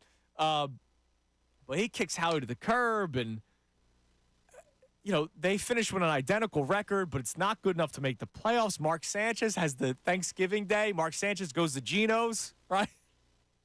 He's singing karaoke. Sanchez, all this stuff is going on. They get rid of Deshaun Jackson. A reporter makes up a fake story to appease the coach, and he's still around. It's crazy to me. And then it's the final year at Chip, right? And that just goes haywire, right? They just fall apart. Sam Bradford's here, 10 of 10. Remember We're talking ourselves into it. Yeah, 10 of 10 against the Packers. Schefter picked them to win the Super Bowl that year, the first year they got Sam Bradford. We all did. Yes. I think we're all excited because even though they kind of collapsed the second year, they were still 10-6. And, maybe Chip I remember that was one of the big talking points. All right, the offense is gas. Chip Kelly has to change a little bit, right? He's got to realize that he can't run this hurry-up offense and allow his defense to just fall apart. I always felt bad for Billy Davis, right? Not that he was some incredible defensive coordinator, but imagine trying to be a defensive coordinator. What are you supposed to do? Yeah. You're trying to be a defensive coordinator when your guys are absolutely gassed. By the way, I forgot to mention, speaking of all the drama, Andy Reid, Juan Castillo. Right, Juan Castillo's defensive coordinator all of a sudden. Ridiculous. It's crazy. And this is all under the umbrella of the Brandon Graham, Jason Kelsey, Fletcher Cox era. So then Chip Kelly eventually gets fired. Sam Bradford's a mess. DeMarco Murray doesn't fit on this team. There's the article that comes out that DeMarco Murray on the team plane goes up to Jeffrey Lurie in the front row of the jet and is saying, hey, man, this just isn't working. He's talking, about Chip Kelly. Jason Peters is here the whole time. He's talking smack about Chip Kelly to Jeffrey Lurie. He has a direct line in Lurie. Remember that offseason, not only was it Sam Bradford and DeMarco Murray, Ryan Matthews was it the other big acquisition? Former Charger. Right. I was excited. Another big acquisition, right? This is going to be, look, they're going to bounce back, and Chip's going to learn from his errors of his past. Nope, doesn't happen. Then you move on from Chip, and you go to Doug. And I remember I was in Wildwood. I was at a diner in Wildwood. I forget what the name of the diner was, but my in-laws had a house out there. They now live in Brigantine, but they lived in Wildwood, and it was the diner closest to them. It was right near Dogtooth, right, which is a great bar. And we're at the diner, and I get the alert on my phone. The Eagles have traded Sam Bradford to the Minnesota Vikings for a first and a fourth. Because remember, Teddy Bridgewater almost lost his leg. Remember that report? He breaks his leg, and if it wasn't for the doctors on site, he may have needed to amputate it, what? On a non-contact injury. On a non-contact injury, he may have had his leg amputated if it wasn't for the doctors there, which is crazy. And so, or did they mess it up? Didn't somebody almost mess up somebody's leg? I forget which story it was, but anyways, Teddy Bridgewater, leg is saved, but he's not going to play. That team was good in Minnesota. Remember, the Eagles are facing the NFC Championship the very next year. That team's good. They need a quarterback. So they trade for Sam Bradford. And remember, Carson Wentz he wasn't even going to dress. It was going to be Sam Bradford with Chase Daniel as the backup quarterback. They say, you know what? Because Wentz had the broken wrist coming out of college. The ribs got banged up in preseason. Last second, they trade Sam Bradford. What the hell is going on here? Now, Wentz is the starting quarterback, which we're all excited for. And they start 3-0. They start 3-0. They fall apart. They finish 7-9, which, whatever. That happens. It's a rookie quarterback and a rookie head coach. And the next year, they win the Super Bowl. This is all under the umbrella of Fletcher Cox, Jason Kelsey, and Brandon Graham. And we're only in 2017, dude. There's still another freaking 6-7 seasons of this, right? We're not even close. They win the Super Bowl. It's great. The next year, Wentz is still banged up from the previous year. They lose week 1. I'm the only idiot in the city that's angry about the loss. Everybody else is saying it's okay. Give them time, blah, blah, blah. When they lose to Ryan Fitzpatrick and Deshaun Jackson, because he's with the Bucs at this time, right? Man, I forgot there was the fight when they were when he was still with the Commanders. Chris Baker, remember Chris Baker hits Foles? Yeah, this Foles, is the chip days. The bodyguard Jason Peters goes out. I mean, there's a million things that happen, right? Because there's so much that happens in an NFL season. And so it's the year after the Super Bowl, and they get back Nick Foles magic again.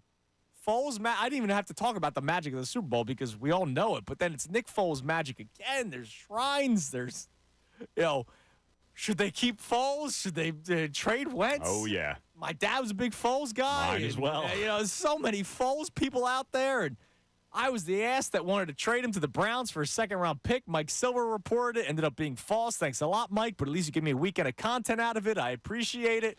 That's the big thing. So all this stuff is going on. And then Foles is gone. He goes to Jacksonville, signs the big contract. We finally have a healthy offseason of Wentz. Wentz is going to go into the season. They're terrible. They're 5-7. He's throwing at Greg Ward and Deontay Burnett and Corey Clement as his top receivers. Zach Ertz, of course. And they rattle off 4 wins, Tom, and they go to the playoffs. We're back. And then he gets drilled in the back of the head by Jadeveon Clowney. And that's it. Doug Peterson on the podium. I still remember. I have to go back and watch the film. He was asked if it was a cheap shot. I have to go back and watch the film. Brother, just defend your quarterback. It's not that hard. Just defend your quarterback. Yeah, man. We really wish Carson didn't get hurt. Your season's over. You don't have to give me the tape thing. Your season's over. Protect your quarterback. He doesn't. And then the next year happens. They go 4-11-1. Wentz and Peterson aren't speaking, right? They drafted Jalen Reagor. It's a mess. Still all under the umbrella of Fletcher Cox and Jason Kelsey and Brandon Graham. And Lane Johnson in their mix too, because I don't know how much longer he's going to be playing. Peterson's gone. Not even 5 years after winning the Super Bowl. Wentz may have still been the quarterback. We didn't know. Remember, Sirianni was fielding questions about Carson Wentz because he's still not been traded. Wentz gets traded to Indianapolis. Jalen Hurts is now your starting quarterback. After the end of the year. He beats the Saints and the Cardinals, or he played well. The Packers, right? When the Packers. Well, the Packers, they won. He played well against the Saints and Cardinals, something like, and that's why everybody's excited. I remember Brandon Graham speaking, because this is all under the umbrella of him. Brandon Graham talking about how the defense felt refreshed watching Jalen Hurts play, and I'm like, how's Carson going to take that one? Not that anybody cared at that point, because everybody wanted to run him out of town. Even though I still think the team did him dirty, but whatever. They moved on from him, and it worked out. Then it's year one of Sirianni, year one as Hurts as a starter. We're actually arguing whether or not this team should have actually been in the playoffs. I still think they shouldn't have been. I think they benefited from a lot of teams had COVID and injured quarterbacks, and they played the Giants twice down the stretch and the Commanders twice down the stretch. But whatever, they made the playoffs. Year one of Sirianni, good for them. They get obliterated by the Buccaneers. And then the offseason of Hurts talk, right? Should he be the guy? Should he not be the guy? I thought he shouldn't have been the guy. The team told you that they didn't believe he was the guy. Full circle, Russell Wilson's with Pittsburgh now. They tried trading for Russell Wilson. They tried trading for Aaron Rodgers. They tried trading up in the draft for Zach Wilson, but they couldn't get up high enough. So, there weren't options out there. Well, what's the worst that can happen? Let's try it out another year, Jalen Hurts. They trade for A.J. Brown, and they go 14-3, man. And they get to the Super Bowl. They have a lead at halftime. And they lose, unfortunately. And it's a magical season. Nobody's complaining, right? We're just bummed out they lose. And then last year happened. 10-1. They fall to 11-6. So much freaking drama. Now, I'm sure anybody that does talk radio for any local team could probably go down the same 10-year drama thing for any team. I mean, hell, the Raiders, you could write a movie about them over the last 10 years with Gruden and Mayock and Henry Ruggs. Awful situation with him. Arnett, who was recently arrested with, I think he had, methamphetamines or whatever. Not good. Yeah. No, not good. So, not as bad here in Philadelphia. That's fair. But lots of drama. And you blink and it all went by so fast. It's crazy. I remember being I was at an Applebee's when Brandon Graham was drafted. Nice. Right? And I remember, because we were, let's go out for the draft, right? A bunch of high school kids, right? I remember when these guys were drafted, and you blinked, and they're done. Well, Brandon Graham's not. He's got one more year left, and who knows how much longer Lane Johnson's here. But Just amazing, man. Amazing how much has happened with the Philadelphia Eagles with those three guys. And two of them are done, and one's got 1 year left. All right. We'll continue the conversation. Everything with this Eagles offseason. Now, coming up next, the segment spills into 12 o'clock. So legal tampering will officially begin at noon. So it's 11:40 right now. We'll be back before 12 o'clock. So what I'm going to do for you, I'm going to explain what legal tampering is. Because there's an article on ESPN that explains it. Because I'll be honest, I don't necessarily exactly know what it is. I'm supposed to be the guy that knows all. But it's the weirdest thing. So I'll explain that. But here's a report from Connor Hughes that I want to throw by you. Covers the Giants for SNY TV. Jets and Giants.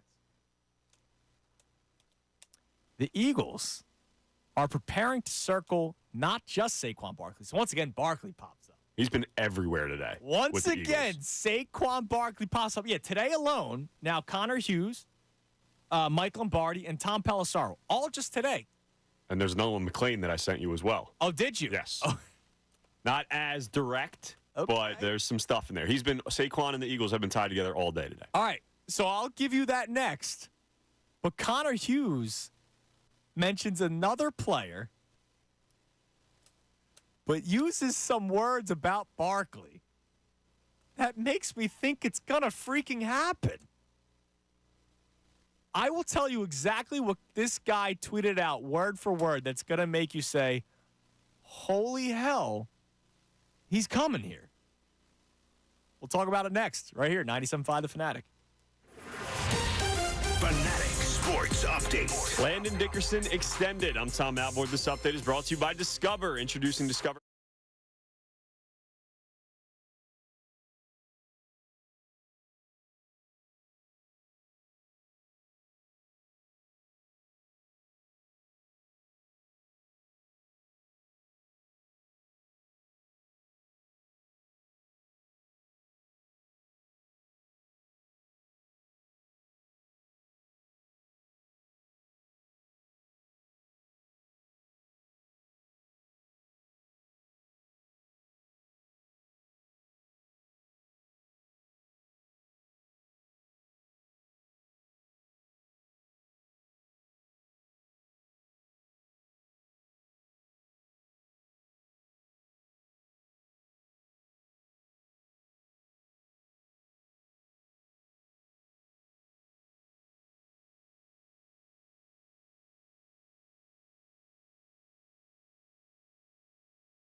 tampering been going on for a while now, and the league looks away from it.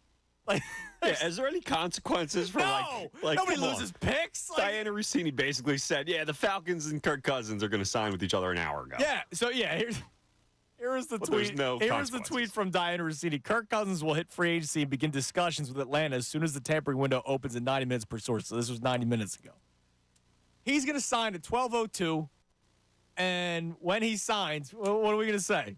Oh, they worked out an entire contract in 2 minutes? Got that done fast. Exactly. All right. So before I explain to you legal tampering, because ESPN did a write-up on it, just so we can all have the same understanding, I'm going back to this tweet. This is insane, dude. Connor Hughes covers the Giants and Jets for SNY TV. I'm going to read this tweet word for word. The Eagles are preparing to circle not just Saquon Barkley, per sources, but also Giants safety Xavier McKinney, which is exciting, right? Like we're, in. Sounds good to me. But listen to this next sentence. Very aggressively, specifically with Barkley. And then he puts $2 signs next to it. Dude, what? So it's been Pelissaro, Lombardi, Connor Hughes, and this is just today because we've had it for a couple weeks now. And then Jeff McClain puts out a tweet about 20 minutes ago. As the 12 p.m. start to the NFL free agency negotiating period nears, it's important to note that with the Eagles, the market will often dictate which players they're in or out on. Saquon Barkley, while a free agent running back of that quality is typically out of the Eagles' range, the expected high number of top-tier talents could make the Giants running back affordable. And because there is, once again, we've heard this term a million times, mutual interest, Tommy, according to league sources, there may be some wiggle room in getting a deal done. But Barkley isn't the only running back the Eagles could sign or trade for, and they, of course, have more needs on the defensive side of the ball. Now, you put that out there because if you don't get Saquon, you need a running back. Right now, your running back room is Kenneth Gainwell. Because Boston Scott's a free agent, which they'll probably bring back on a cheap deal. I think he's a free agent. Yeah. DeAndre Swift is a free agent. So you need backs, right? So if they don't get Saquon, they're going to get somebody. But it's crazy. This Barkley thing keeps on popping up. Also, while we're on the subject, Jeff Kerr, CBS, NFL writer for CBS. Yeah. There's interest in Saquon Barkley's camp with the Eagles. Oh, my God, dude, it's happening. I cannot wait till Kenny Gainwell's getting more carries than Saquon week one. Dude, I can't wait, buddy. It's going to happen. There's going to be week 3 will be the what the hell's going on here. Or week 2 or week 1 because, watch, Kenny G will start week 1. That happened this year. Just like they did this past year. Dude, oh, my God. I mean, now it's too much smoke. Like before, you thought it was, hey, they're throwing this out there just to get that price up, that contract up, so the Giants have to overpay or the Cowboys have to overpay. Man, this place is on fire around us. Like I don't know how much smoke. There's like too much smoke at this point with all of these reports that we've gotten about Saquon and the Birds. I'll be honest, I'm kind of expecting it at this point. It might sound crazy, but I'm kind of expecting it. Yeah, I mean, at this point, I'm. Who's shopping for the Barkley Eagles jersey? Like, it's crazy. Come here, man. Which I will say, and I figured we would get into this. I didn't think it was going to be because of all these reports. Depending on the number, of course, I am a bit concerned. This team has a lot of holes. And yes, they have a lot of cap space, but man, there are a lot of holes on this defense. Depending on the number, I'm concerned about 27-year-old back who has battled injuries in the past. He's been healthy as of late, giving him potentially $10 million over 2-3 seasons when you could use that money elsewhere. I'm a little concerned, I'll be completely honest. Well, all this talk of money keeps on coming down. Who knows what it is? And that's a big key. And, by the way, Howie Roseman's a genius. Sure. Incentives could be put in or signing bonus could be a big deal. Like, Howie knows how to work this stuff, man. And when it comes to the cap, Jalen Hurts, if you're ever going to put talent around him, it's these next 2 years. 13 mil this year is the cap hit, and I think it's 21 mil next year. So I'm concerned because I would hate for them to ignore the defense or not bring in a linebacker or safety. But Saquon, look, man, I said it yesterday. Would I love the Saquon move? I still hate you, Penn State, but Saquon. Temple made, Temple proud. I'll find the Eagles fan in me, not necessarily the radio guy. The Eagles fan in me will talk myself into anything if it happens for the Eagles. It's just unbelievable, dude, that there is a chance that they might get him. Wow. All right, so we drop in 5 minutes, man. 5 minutes to legal tampering. Now, what is legal tampering? Okay. There was an article on ESPN over the weekend. The NFL's free agency period is quickly approaching. However, fans shouldn't be surprised if many of the top free agents end up having agreed to deals before then. How is that possible? Okay. In 2012, the NFL implemented a legal tampering period that allows teams to start negotiations with the representatives of unrestricted free agents before free agency officially begins. While contracts cannot be finalized or signed during the legal tampering period, deals can be agreed upon, and these consummated deals often get reported. Now, was Frank Gore a legal tamper? I'm trying to remember what Frank Gore was. I think so, because then he backed out before it was official. So he was illegal tampering, but didn't sign. All right. Legal tampering starts in 5 minutes. What are the rules? Teams cannot communicate with players. Teams cannot communicate with players directly during the legal tampering period. All contact must go through the player's agent. Yeah. It's a three-way call? Like, come on. Howie's on the phone with Saquon's agent. Howie goes, would Saquon be interested? Hold on, let me ask him. And Saquon's on the other line. Three-way call. Anyways. If a team wants to meet with the player or speak with him directly, it must wait until free agency is officially underway. Well, how did Russell Wilson meet? If the NFL finds and Kevin Byard, it doesn't make sense how some of these guys can sign. Russell Wilson literally stopped at the Giants and at Pittsburgh. Yes, who knows? If the NFL finds out that a team has started negotiating prior to the legal tampering period or contacted a player too early, it can punish the organization in the form of fines or even removal of draft picks. Yeah. All right, here we go. Are there any exceptions? The only other exception is if a team gives a player permission to meet with other teams, as the Denver Broncos did with Russell Wilson. Okay, so you're allowed to give permission, Tommy. And so the Broncos gave Russell Wilson permission. Ah, how nice of them. Yeah. Teams are also allowed to negotiate with their own free agents and even sign them new deals. For example, Mike Evans and Baker Mayfield. Also, if a player is released, he is free to meet with teams and sign a new contract prior to the legal tampering period. Since a released player is no longer under contract with the team, there's no penalty for tampering. All right. So you have to either get permission, you have to have been released, or you have to have already been on the team. I'm going to use a drop here that we should have been using a long time. Let's slap them. Yes. That's for the NBA slop normally. Okay, so now we're in the point of where Eagles fans are looking at Saquon Barkley's likes. His last like, Fletcher Cox's retirement announcement. Oh, nice. And then also another slop here, Jonathan Jones, who covers the lead NFL insider for NFL and CBS. As the legal tampering window begins to open, Saquon Barkley is being eyed by several NFL teams. Doesn't mention any other team. He says at the end, the Eagles are expected to be in extremely hot the Eagles are going to get Saquon Barkley. Of the NFC East running back sources say. I mean, I'm now at the point where I will be disappointed if they don't get him. It's against what I want. It's against what the Eagles do. Everything you believe in. Everything I believe in, it's against. But how can I turn this down? He's one of the top running backs in the league, and I know you mentioned the age 27. It's not 30, and I know running back's different. This guy's still talented. Now, here's the thing. He had a decent season last year with Tommy DeVito. Imagine with Hurts, this O-line, Hurts a threat to actually throw the ball, and like Daniel Jones, receivers that can actually catch. Unlike their former first-round pick, Kadarius Toney, who's been kicked around now at this point. Saquon Barkley. Oh, my God. Somebody bring me. I need some air. Saquon Barkley might be on the same offense with Jalen Hurts, A.J. Brown, Devontae Smith, Dallas Goedert. How long do we get to run the ball chance? First half, week one? Yep, that's it. Also, speaking of slot, why not? Josina Anderson, who's pretty tied in with the Philadelphia Eagles, had a conversation with Brandon Graham this weekend, She says I think it'll be interesting to watch how much these free agent running backs get paid in the open market in relation to the one-year tag value as well this season. Just spoke to one team that's adamant they aren't going to overspend even for a top-tier vet.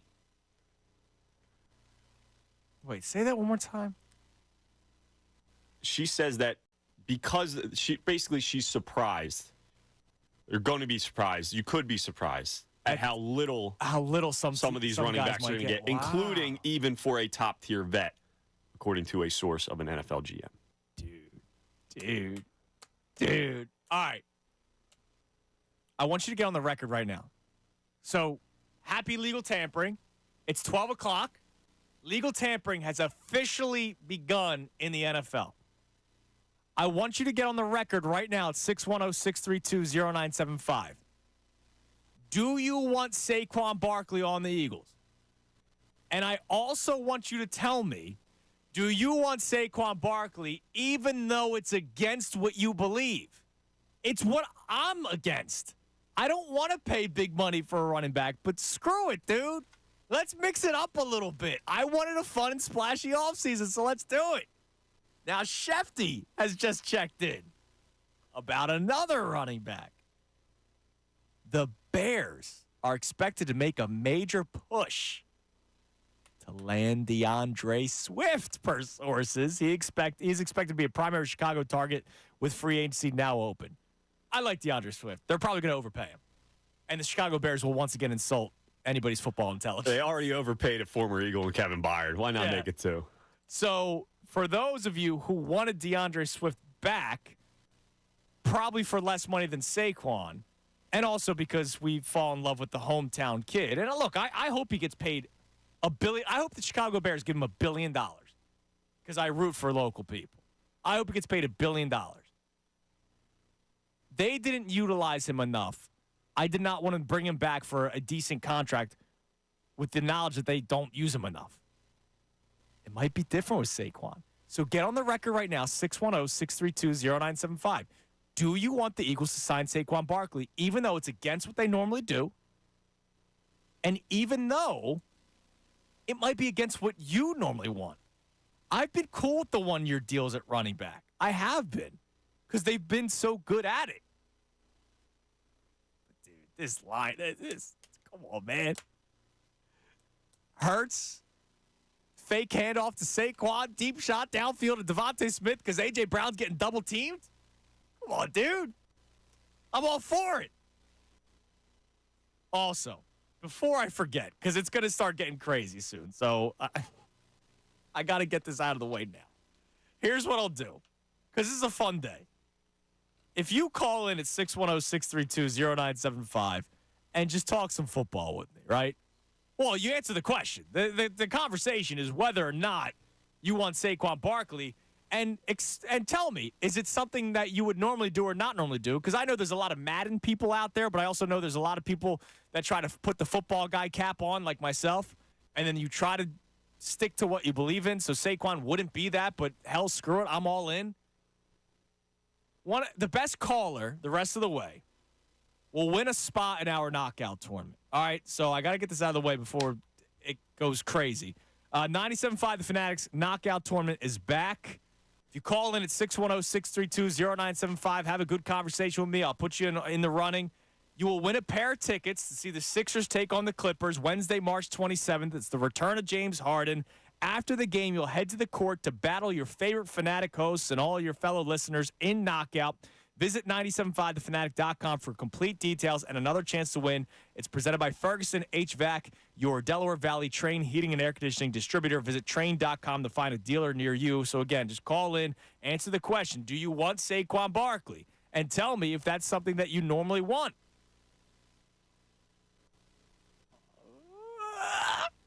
Diana Rossini. The Eagles and Texans, which makes sense, are expected to have strong interest in signing running back Saquon Barkley. This is a 1201. So we are now in legal tampering, dude. Now the Texans make sense because a ton of sense. You have C.J. Stroud, who you saw what he was able to do in his rookie year. He's on his rookie contract. So now's the time to do Big key that, there, right? yes. The rookie contract's a big deal. You can overspend for guys, and then, once the rookie contract's up, you obviously pay your quarterback, your franchise quarterback, and you try to find out a way to win with him under that contract. So it makes total sense. If it's not Barkley, I imagine the Texans are going to be huge players for guys like Derrick Henry. I know you sent me earlier somewhere that Josh Jacobs might be going back to the Raiders, but I wouldn't be surprised if I think you said that to me, I don't think I sent that, no. Maybe it was in one of the tweets, but... Oh, it wasn't one of the tweets. Sorry. From Jeremy Fowler, you did send it to me. The Raiders have been attempting to re-sign Josh Jacobs per sources, but this late in the game, he appears headed for the open market. All right, I'm sorry, I didn't read the whole tweet. If they don't get Barkley, I imagine Josh Jacobs will be in play. So I think the Texans will be probably the biggest obstacle for Saquon. What about the Ravens? Now, obviously, the contract with the quarterbacks is a big thing here, but, I mean, they've been kind of linked, and we know how they are when it comes to running the football, being such a run-heavy team. Didn't work. They've been kind of like a carousel of running backs past couple of years. I'm sure they would love a guy like Barkley, again, depending on the price. Right. I think they're a big potential rival for the Birds, too, personally. All right, so that's 3.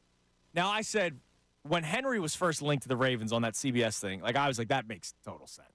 But he could be Saquon, too. Now, John Brenner checks it. He says, signing a back for more than $3 million is completely antithetical to my belief system. With that said, Andrew's really getting me to flip here. I'm sorry, man. I'm juiced up, dude. I'm sorry. I'm going to get carpal tunnel in my finger by the end of the show. I'm just refreshing Twitter over and over and over again. Yeah, I'm mad nothing has happened yet. I'll be completely honest. More Diana. Diana's back. Uh-oh. I love you, Diana Rossini. I love Diana Rossini. Big fan. Safety Xavier McKinney is a top target for the Green Bay Packers and the Philadelphia Eagles. Oh, my goodness. The Giants would like to keep him. Oh, no crap. 25-year-old safety, legit difference maker. Yeah. He might be the top safety on the market now that Winfield's... Dude, I you know what? I need a text from Ray Dunn. Because Ray was like, oh, no, I don't want to I'd rather have a boring offseason because it means Super Bowl. This is freaking awesome, man. This is way more fun. Get out of here with it. I want a boring offseason because it means the team's good. This team is already good. They just need to add some pieces. Big pieces. They need to add pieces and reshape the entire culture inside the locker room. But, look, we're close. See, you and I were, obviously we were Eagles fans, but we weren't doing this during the Dream Team year. I can only imagine this is what it was like on the radio. Oh, my God. Yeah, I know it didn't really work out, so I don't want to put that out in the air. But, holy hell, this must have been what it was like. Also, shout out to Woj for dropping Kenny Lofton Jr. tweets out there on my update. Thanks, buddy. Yeah, NFL free agency. We're getting notifications here. You're giving me this crap. This is why they did legal tampering. Yes, now we're exactly. juiced about it, man. All right, 610-632-0975. That's the number to climb in. 610-632-0975. I want you to tell me, it's pretty simple. Do you want Saquon Barkley? Yes or no? Explain why. But tell me, is it normally what you would do? Because it's not normally what I would do, but I'm all for it at this point. Screw it. Let's go. Let's have fun. Life ain't that long, all right? I want Barkley. Best caller by the end of the show will win the Sixers tickets for the March 27th game and also a spot in Knockout. And that's March 27th. It's a Wednesday night. Real quick, because there's a lot going on that I can't go too far into this. I heard John Kincaid do the whole, read and asked Bob to explain what Knockout was to the people listening in case somebody didn't know what Knockout was. Is there somebody in the world that didn't know what Knockout was? You play Knockout when you're 4. Yeah, you play in gym class and stuff. I'm driving. I'm like, why do you need, really? We're explaining what Knockout is? It's everybody. Hey, you know what? Bob did a great job of explaining it. He did, but everybody who's ever touched a basketball in their life knows what Knockout is. All right, let's go back to the phones as we wait, dude. I mean, it could happen in the middle of the call. I apologize if I have to put you on hold. Let's go to Jason and Brick. What's up, Jason? Come on, Jason. It's legal tampering day. Let's go. Hey, how are you? What's up? Hey, it's Kingston, actually. Sorry, I didn't realize that you got the wrong name. Oh, that's okay. I am super, super, super pro going after Saquon. Look what the guy did being behind basically no offensive line for the past 2 years and being the only offensive weapon they had. But to be honest with you, that kind of just scratches the surface as to why I want him. My wife and her entire side of the family are all huge Giants fans, all from North Jersey. Yeah. And I can't begin to tell you the absolute joy, pleasure, amazing happiness I would have to go to a nice little family gathering. Oh, yeah. Eagles, Giants, whatever it is. And I'm going to wear my Saquon Barkley Eagles jersey. I will buy that thing the second it goes up for sale. Send some to their family members just to tick them off. But the joy I would have, see on their faces, the name Barkley, and the lovely 24, whatever number he goes with, on the back of the Eagles jersey, would bring them so much disdain, but bring me so much joy. Just to, turn the knife a little bit at some Giants fans, especially if they're the in-laws. What does that hurt? Oh, I mean, no, that's family values right there. Like, you have to do it. Absolutely. It would be, they're already getting upset about the thought of him coming over here. And if it were to happen, oh, man, if Christmas could happen in March, this would basically be it for me. Oh, absolutely, dude. You're the best, Jason. Look, I'm going to put you on hold. You'll be in the running for the Sixers tickets in the spot of knockout. Now, to that point, so Kenyon Barner, did you see his tweet the other day? Didn't Oh, he missed. It's awesome. Former Eagles legend. I didn't know he's a 3-time Super Bowl champion. He was on the roster when the Eagles won. Yeah. One with Tampa, with Brady. With Brady. And one with Brady in New England. Really? Yeah, so he's a 3-time Super Bowl champion. What a career. Dan Marino doesn't have one. I think he's the only guy to win 3 Super Bowls with 3 different teams. I think I saw that somewhere this week because I looked at I went to his profile. I was like, what the hell is Kenyon Barner up to these days? I am Kenyon Barner, alumni of the University of Oregon, 3-time Super Bowl champion, 52, 53, 55. I was like, excuse me, what? Him. And then I saw something that he's the only one to do it. So did you see the Tiki Barber rant? Yes. So Tiki Barber said if Saquon went to the Eagles, it would kill his Giants legacy, right? Reputation, legacy, everything with the Giants. To which Kenyon Barner responded, a legacy the Giants cared nothing about. A legacy that they weren't willing to pay for. A legacy that they disrespected when they decided to pay a bottom-tier quarterback in Daniel Jones a massive contract before they considered the very person that gave their entire team life. Yeah, okay. Wow. That's a great freaking tweet. That's awesome. That's why he's a 3-time Super Bowl champion right there. That's it. Glue guy. All right. Oh, I don't want to break ever again. All right. We'll be back. So, Saquon Barkley, do you want him? Yes or no? Explain why. That last caller was great. Kingston saying, he wants him not just because he wants him as a good player, but also for the sake of his Giants family. Do you want him, yes or no? And is it against what you normally would do? Because it's totally against what I would normally do. 610-632-0975. We have more news on DeAndre Swift that I'll give to you next. And again, the best call of the rest of the show will win a pair of tickets to the Sixers game on March 27th, which is also knockout night. Are we going to get... man, it better not happen during the break. I'm Andrew South. It's the Midday Show right here, 97.5 The Fanatic. Fanatic Sports Update. Highest paid guard in NFL history. I'm Tom Alborn. This update is brought to you by...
at right guard. Now the Juergens slides over, and then Lane Johnson is still your right tackle.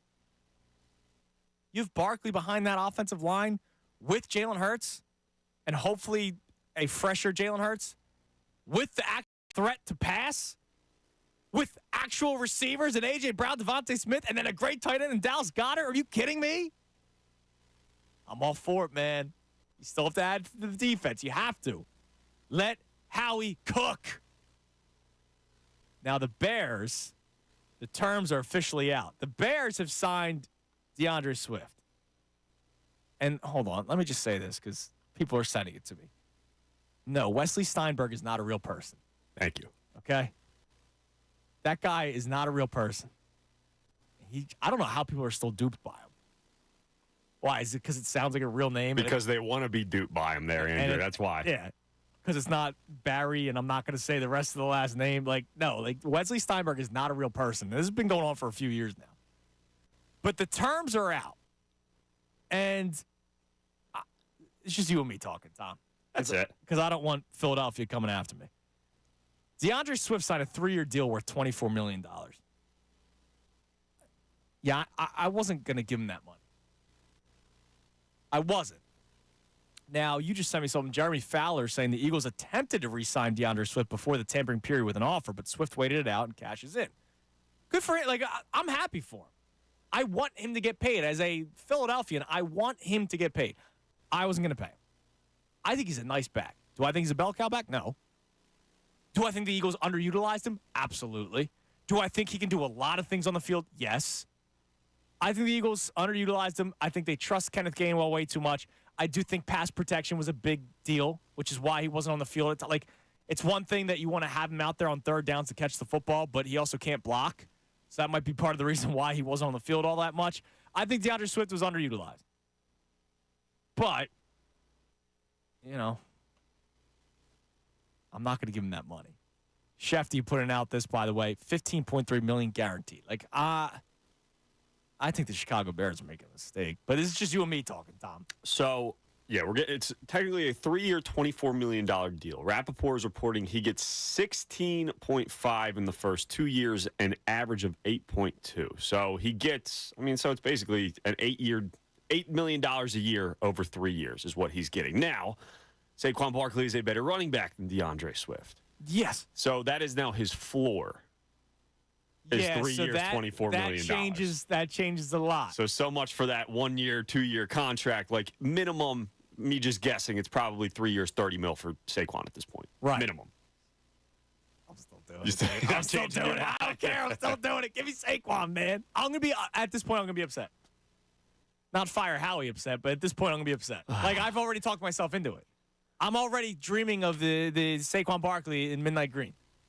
By the way, another signing. Bills 3-time Pro Bowl left tackle Deion Dawkins signing a 3-year extension.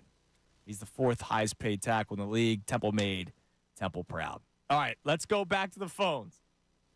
Do you want Saquon Barkley? Yes or no? If you say yes, did you always want him? Or is it against what you would normally do? Because this is against what I would normally do. But screw it, man. He would be such a good back on this team. I'm all for it. Let's go to Scott in Hatfield. Scott, you're on the Fanatic. Tunis, Tom. Good afternoon now, I guess. How y'all doing? Yeah, what's up, Scotty? Hey, listen, I get, not that I have anything against this. I think, yeah, okay, I'm on. You sold me. Not that, again, I would have had a problem with them signing Barkley. But, yeah, geez, I think just would be something insane with our offense here, buddy. You know what I mean? Right. I really would. Yeah, it's one of those good luck stopping it and then ignore the defense at the same time.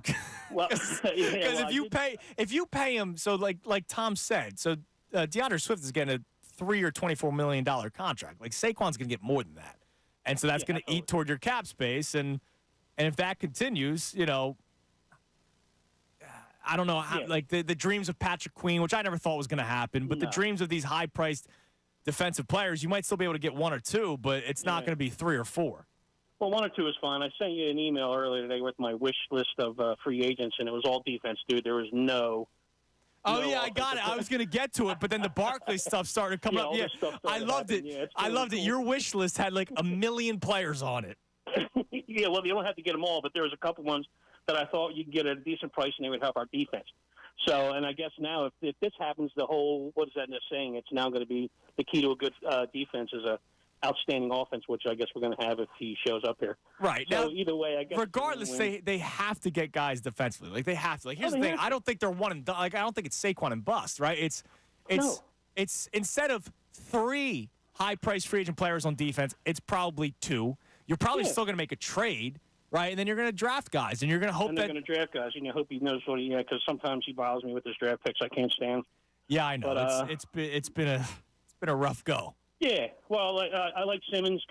Older, cheaper. I sent you Josie Jewell. If you look him up as a linebacker, I think it'd be a good pick. He might not be that expensive. And there's a couple slot corners that I would really like. And if that happens, I'm fine. You've seen the list if you want to go over it. Yeah, I will. Thanks for the call, Scott, and thanks for the email, man. I'll definitely get to it. I appreciate it. Yeah, I'll take emails anytime. I know not everybody has time to call, so, I'm all for emails. Yeah, he sent me a long one, but the Saquon stuff started, like, getting hot. More pressing matters. Yeah, I couldn't ignore it just yet, right? I couldn't ignore it. But yeah, so you sign Saquon to bigger money. It changes probably the plan of the offseason a little bit, which would be, again, you have Slay, you have Jalen Carter, Jordan Davis. So the interior defensive line is set. We had the Derek Gunn audio from our man Bill Calarulo, who's filling in for Tyrone today. D. Gunn said he doesn't expect both guys to be traded, Hassan Reddick and Josh Sweat. I would rather Hassan Reddick stay here because I think he's an actual game changer, where I think Josh Sweat is a good piece to have on a team. I'd rather have Hassan Reddick. Slay's your starting corner. They've talked about the youth movement, right? Nakobe Dean's going to be your starting middle linebacker, or wherever. They're going to start him. You started seeing guys like Keely Ringo get more play. Does that mean James Bradbury is cut and a guy like Ringo gets a shot as the other corner? Like, they have to believe. That's the other thing. They have to really believe in some of these younger guys if that's the case. And then, yeah, you could get a veteran safety in here for a 2-year deal. And then a lot of it's going to be in the draft, which I still want them to do, because that's what the Chiefs did. Like, that's what you're going to need to do at some point. But, yeah, I mean, we'll see what happens, brother. If they sign Saquon, I feel the same. That tells me they're going more of a youth movement with the defense, which means, as you mentioned, relying a ton on the guys that you already have here to take bigger jumps than they already have, in Nolan Smith, Nakobe Dean, and, of course, Jalen Carter, Keely Ringo, all those guys. And they're also probably going to focus. They'll sign a safety. They might sign a linebacker, but, it is going to be a youth movement where they're really going to expect big jumps for some of the guys that have been here in the past, and then they're going to dive into the draft as well. That being said, that worries me a bit, because they kind of did it last year with the safeties. Reed Blankenship didn't work. They did it last year with the linebacker, Nakobe Dean. That didn't work. Now they're kind of banking on those two again, potentially. And, oh, by the way, Howie Roseman doesn't exactly have an A+ grade when it comes to drafting. So, it could work, absolutely, but you really have to hit on the draft if that's the mindset. You do. Or your offense just scores 45 points in a game, because that could be what it is. 12 o'clock hour, by the way, brought to us by Service First Heating and Air Conditioning. Get 0% financing for 72 months and a $500 rebate when you purchase a complete heating and cooling system from Service First. Learn more at servicefirsthvc.com. I'm really disappointed in the efforts of reporters right now. We had 6 people mention Saquon Barkley right at the beginning of legal tampering. And now what? Now everyone's hiding. Were those tweets scheduled? Yes, 100%. 100%. Because, legal tampering and illegal tampering, or whatever the hell you want to call it. Come on, guys. Also, I need more. When it comes to the Saquon Barkley thing, which, again, I am worried about personally because of the amount of money it might cost you. We were talking about this at the break. I hate Chicago. Now, listen, it's a great city. I've been there. I really enjoy it. But the Chicago sports teams, the Bears, DeAndre Swift does not deserve that contract. 3 years, $24 million. When multiple reporters have said that they're not expecting it to be a big contract type of market for some of these guys out there. The city of Chicago has been the most offensive city in terms of my sports intellect, with what they've done the last couple of trade deadlines, trading a second-round pick for Chase Claypool, trading a second-round pick for Montez Sweat when your team had 3 wins, now paying DeAndre Swift way too much money, too much guaranteed money. Kevin Byard, who was making business decisions during the playoff game, but yeah, Nick Sirianni had a hole in the locker room. The Chicago Bulls still believe in their big 3. You remind me of the Andre Drummond situation. Completely forgot about that. They didn't want to trade Andre Drummond because they still thought they had a shot. They thought they were in the Chicago Cubs with Cody Bellinger. They held on to him at the deadline last year. Held on to him, yeah. And then, basically kicking their manager to the side because of Craig Counsell being available, which is just freaking weird to me because it's not like Craig Counsell's really done all that much. But, yeah, I said it again. The city of Chicago. The city of Chicago. Saquon's got you all messed up, buddy. Yeah, the city of Chicago is just offensive to me. Let's go back to the phones. Let's go to Sean in Warminster. Sean, you're on the Fanatic. Yo, what's going on, everybody? How we doing? What's up, Sean? Dude, I am so hyped for this. I cannot believe. Let me tell you why. Why? Because, first of all, I was on the Bijan train before. This is like kind of that social litmus test when it's like, don't eat that piece of candy put in front of you and, kind of wait for the longer, bigger goal to come later. This makes up for the Bijan hysteria is number 1. Okay? Okay. Number 2, Saquon is a hard worker that Philly will respect. Oh, yeah. He's gritty. He works hard. He's got character. Blue collar. Right, he is. And let's remember, when he was at PSU, they talked about how strong this kid was with his power clean was over like 480 pounds or something. Oh, yeah. Him and Hurts combined squat 2,000 pounds. Oh, my God. Now you're talking, right? He was the top prospect entering college. How many top prospects can we have on this team now with Devontae Smith and Saquon Barkley? Okay? And let me continue. This is something I would do normally. I like the days when I used to play Madden, and I used to like the workhorses. We have potentially the youngest in his prime, best workhorse in the NFL for a cheap price of possibly 3 years for $30 million. That's cheap compared to old numbers. Well, he's not the youngest workhorse. Well, there are younger running backs. In his prime, no, he's not the youngest. He's not the youngest. Yeah. I would say he's in his prime, okay? He's not Derrick Henry, who's possibly more question marks, right? Yes, Derrick Henry looks like but then again, like Derrick Henry's playing with Will Levis and Malik Willis, just like Saquon was playing with Tommy DeVito. So, we'll see. And we didn't really use our running back Swift last season. Why? We loved him, and I love him. But now him going to the Bears, it kind of solves the question for us. It's not a choice anymore. It's a given, right? We got new leadership, the new coordinator. Shake things up, baby. Sirianni, you got an offensive coordinator now and a new running back. Let's go. Run the ball. Run the ball. Run the ball. Put you on hold, Sean. Oh, those chants are going to be coming out, dude. Kellen Moore will be public enemy number 1 if Saquon doesn't have 20 touches in week 1. Run the ball. Oh, dude, the signs will be outside NovaCare. I'm sure AJ will love that. AJ Brown. I'm sure he'll love it. Devontae in a contract here. I'm sure he'll love that. Our man Anthony Hobson checks in. It's been a while. Good to hear from you. Says fans are overthinking the big gift. Is we play in the weak-ass NFC conference.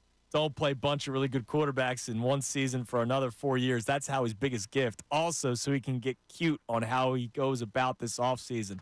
Everything is good. All right. So, weak NFC. You just get more talent. Screw it. Strike while the iron's hot, right? It's the old saying. I will say this when it comes to the Saquon stuff. Like, if this works, if Kellen Moore, which I'm very excited about Kellen Moore, we heard all the stuff with the motion and getting your best players in the best position to succeed. As much as it worries me, the Saquon thing, if he is healthy, which he has been the past couple of years, and Kellen Moore really brings some new innovation to this offense, it could be absolutely lethal, man. Like people are linking it to the Christian McCaffrey, the impact he made to the San Francisco 49ers. Yep. And now, look, Shanahan might be a better offensive mind than Kellen Moore, but you have a better quarterback than Brock Purdy. So, again, it worries me because of the potential years you're giving. But if it works out and if he's healthy, man, it could just be a lethal offense. Oh, my God. Like, how do you stop it? Now, you have to have a good defense, which the San Francisco 49ers had. Yep. And the Eagles did not. Nope. So we'll see. By the way, you see Eric Armstead is entering free agency. Downfall is coming. Yeah, good. Downfall's coming for those 49ers. It couldn't happen to a better team. Now, Andrew Brandt puts out a fascinating tweet. I love Andrew Brandt. He's a very, very bright man, and he's worked as a GM. He's worked as an agent, and he now covers the NFL. His response to the DeAndre Swift contract, $8 million a year for a running back is like $40 million a year for a quarterback. Look, again, I'm happy for the guy, local guy. The Bears are moronic. It's not a good contract for DeAndre Swift. They are over. Look, he had a great season last year in limited touches. All right, just look me in the eyes. Is DeAndre Swift a number one running back? Like a number one running back? I don't believe so. Okay, you giving him $8 million a year? I am not. I was. If the Eagles could have gotten him back $4 or $5 million, I was all for it. Last week, Ray and I got into this conversation. Would you have taken Saquon at 10 a year or Swift at 6 a year? It depends what the contract length of it is, but my gut tells me Swift at 6. I would have gone Saquon at 10. Okay. I don't see Swift as even a $6 million a year guy. He's got 3-year 20. And look, the Bears disagree. Good. You know what? That's the thing. The fact that the Bears did it, I know it was wrong. The fact that he's going there, I know that the Bears made a mistake. We also got a little bit of news here, nothing too exciting. The Vikings are signing Texans star edge rusher Jonathan Grenard. But, edge rusher probably something that the Eagles are interested in, so that's one edge rusher off the board, according to Ian Rappaport. All right, good for the Vikings. They're trying. I just don't know what their deal is.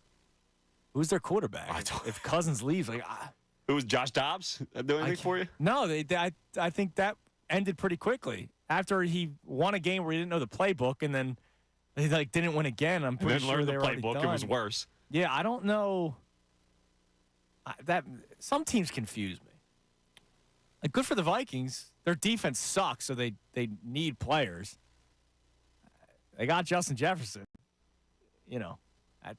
Whatever. That team confuses me. All right.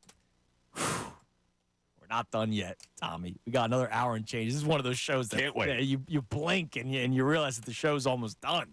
I can't believe it. So we're going to continue the conversation. Again, answer the question. Do you want Saquon Barkley? And if you do, did you always want Saquon Barkley? Or is the excitement of Saquon Barkley changing it for you? Because in all honesty, it's against what I would do. But, come on, man. I'm juiced up for it. You've already talked multiple people into it. Yeah, I know. How can I say no to it? Even though it's something I wouldn't do. Last week, I said it because for the fun of it, I would do it. It's not something I would normally do building an NFL roster, but screw it. Let's just make this offense even more powerful. And now that you have an actual offensive coordinator, and hopefully Nick Sirianni steps aside because he doesn't seem to really have a clue on things. Let Kellen Moore take care of business. You have a lot of great weapons. I'm all for it. And then they're still going to add to the defense. It's not like if they get Saquon Barkley, they're not going to do anything with the defense. They have to. I mean, they already lost players. They actually have to. They can't just field 4 traffic cones out there, right? They actually have to field players. So even though it's against what I would do, I'm doing it. The best caller from here on to the end of the show will win a pair of tickets to the Sixers game March 27th, which is the return of James Harden, but it's also knockout night. So all you got to do is call in. Talk with me. 610-632-0975. Maybe we get something next. We'll let you know right here, 97.5 The Fanatic. Fanatic Sports Update. NFL legal tampering is here. I'm Tom Alborn. This update is brought to you by Wendy's Classic Hamburgers. Check the Wendy's app for crazy burger deals. Limited time offer at participating U.S. Wendy's. Redeem in Wendy's app. Account registration required. See offer in Wendy's app for details. Yes, the NFL's legal tampering period has officially begun. Unrestricted free agents are eligible to begin negotiations with teams as of today. The Eagles are expected to be interested in multiple players, such as safety Xavier McKinney and running back Saquon Barkley. We'll keep you updated throughout the day for any major signings. Other Eagles news, Landon Dickerson has agreed to a 4-year contract extension with the Birds. It's a 4-year extension worth $84 million, $50 million guaranteed. He is now the highest paid guard in NFL history. Dickerson is 25 years old and a 2-time Pro Bowler. Some negative Eagles news. Eagles legend Fletcher Cox announced his retirement from the NFL yesterday after 12 seasons. Cox is a 6-time Pro Bowler, 4-time All-Pro, and part of the NFL 2010s All-Decade team. Sixers finally got back in the win column as they defeated the New York Knicks by a score of 79-73 last night. They're off tonight. Next up is the Knicks again on Tuesday, and the Flyers are off tonight as well. They host the last-place Sharks tomorrow. I'm Tom Alvord. Breaking sports news all day, every day is here. 97.5 The Fanatic and 97.5thefanatic.com. Philadelphia Flyers hockey. Stall with a shot, deflected right on the rebound. They score! Oh, what a play! Garnet Hathaway gives the Flyers the lead with 22 seconds left. The games are here, building for the future. You always want to play your game and stick to your structure, and that's something I've been working on a lot this year. Tim Saunders calls the games home and away. Now Reinhardt in front. Oh, what a save by Harrison. He lays down and robs Sasha Barkov. 97.5 The Fanatic.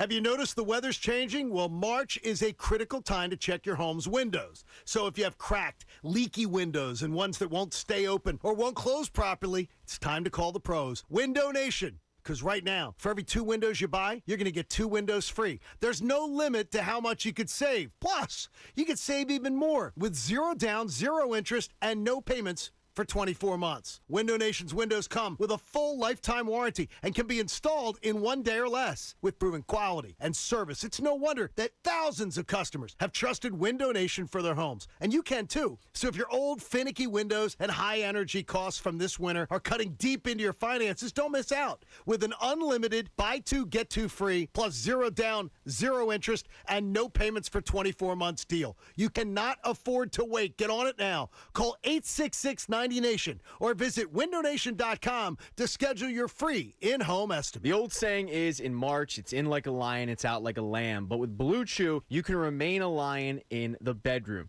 If you don't already know about Blue Chew, well, then you need to. Because Blue Chew is the first chewable that has the same active ingredients as Viagra and Cialis, and now they even have a new mint flavor. But here's the best part. It comes at a fraction of the cost. And when you go to BlueChew.com, you're looking at one-stop shopping. Because right on the website, you're meeting with a licensed medical professional, and then the chewables are shipped to your door in a discreet package. And they're so confident in their product and they're so confident you'll enjoy it that they want to give you your first month completely free. All you have to do is head to BlueChew.com and use promo code FANATIC at checkout. Just pay the $5 shipping.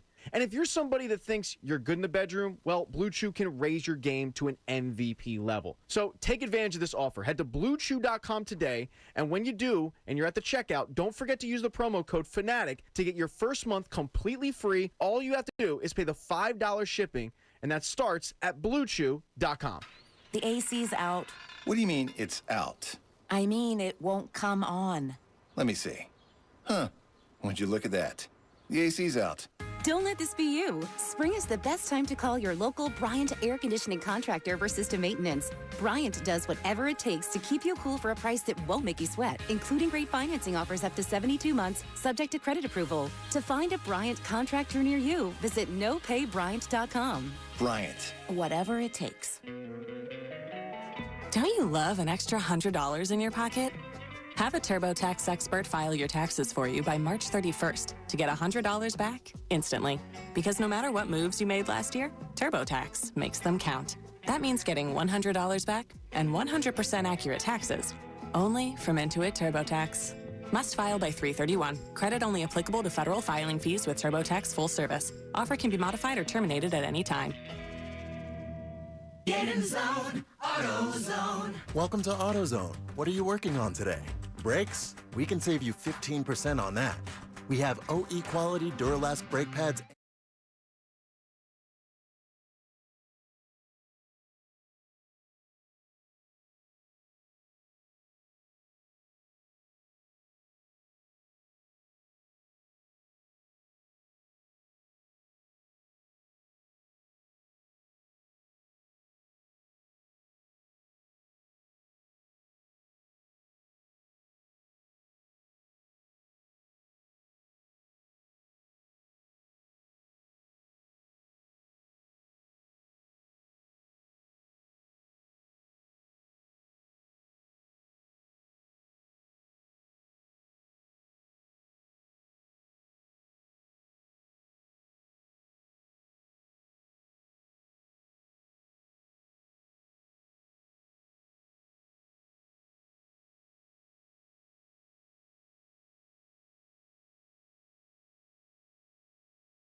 Now, here's the problem.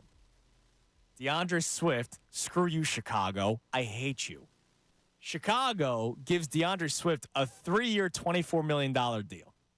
As Andrew Brandt put it, an $8 million a year contract at running back is the likes of a $40 million deal for a quarterback.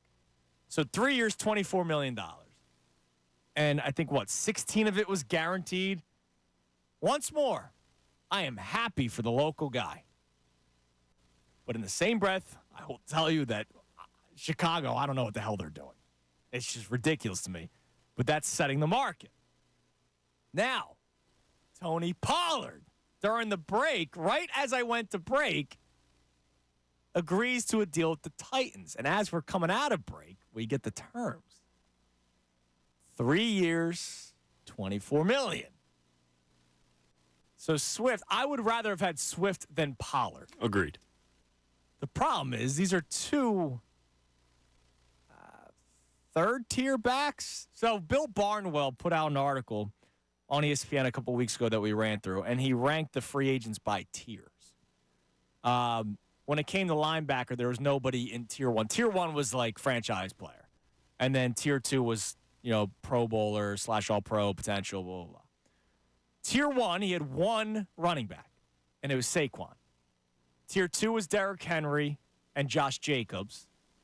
And then Tier 3 was, DeAndre Swift was there, Tony Pollard. So if you're basing it off of what Bill Barnwell had to say, which I know that's not gospel, but if you're basing it off of that, the Tier 3 guys are getting 3-year, $24 million. Imagine what Derrick Henry and Josh Jacobs might get. Now, I don't think Henry gets a 3-year deal somewhere, but it always comes back to the average. I didn't think DeAndre salary. Swift or Tony Pollard had a 3-year deal. Right. Now, something interesting from Jeff McClain. Now, this was in response to DeAndre Swift. So this came out before the Pollard terms come out. So let me see if he has since tweeted from the Pollard. No, he is not. All right, so Jeff McClain put this out. And we'll speak to Jeff tomorrow, as we do every single week on Tuesdays. Eagles allow their top running back to leave in free agency after one season together. Swift set a career high in rushing yards in Philly and earned his first Pro Bowl honor. He gets a nice bump with his second contract. More than the Eagles were prepared to pay him, given the other options at the position.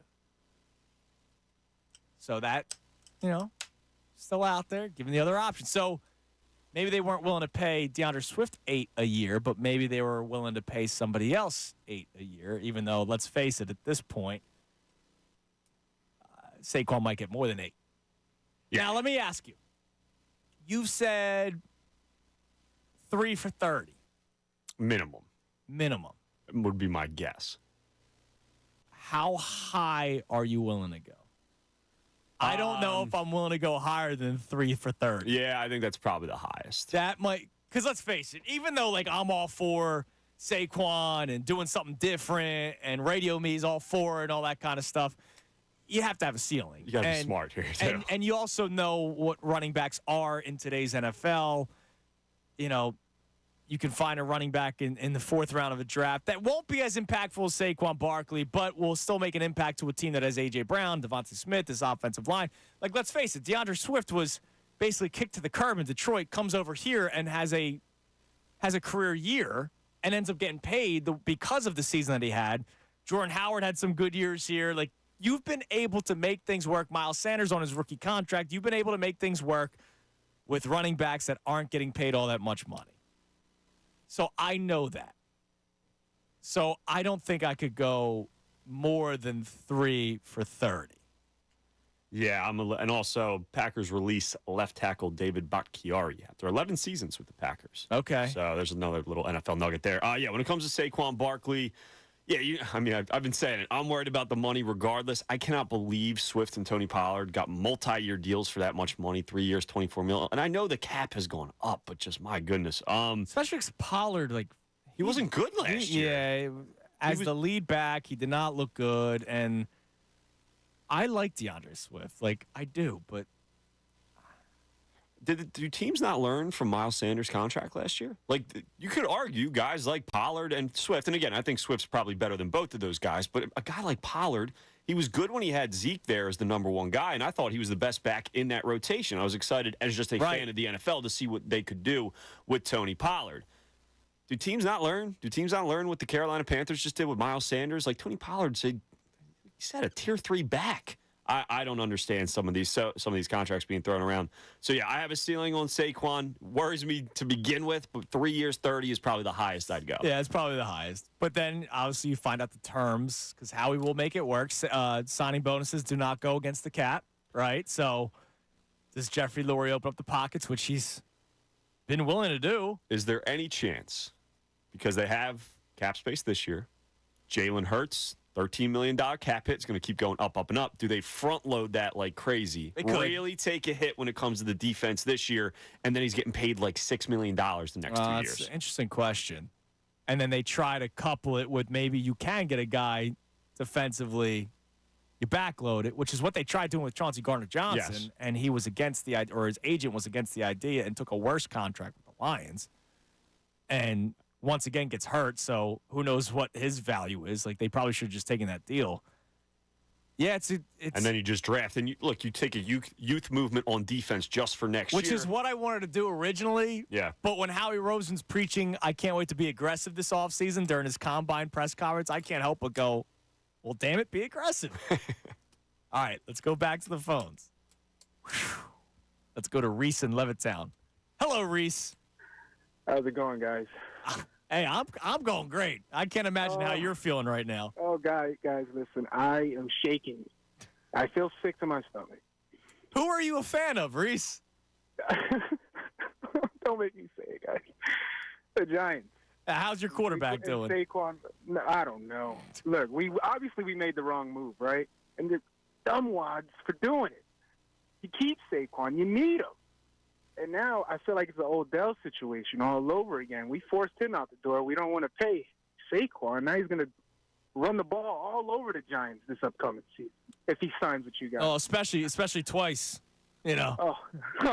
Because you're going to see him twice a year if he comes to Philadelphia. Yes, yeah. Now, look, I part of me feels bad for you because, like, your organization's just inept. Like, I knew Daniel Jones was bad before he got the contract, and then they gave him the contract, and, like, how does it do on the radio have better, foresight than people that run a franchise? But at the same time, I hate the Giants more than the Cowboys, so, like, I also don't feel bad for. Or yeah, because you guys won 2 Super Bowls when I was a kid. Like, how do you know? Okay. The Cowboys have been irrelevant in my lifetime, so Right. Very true. So, well, listen, Reese, you hang in there, okay?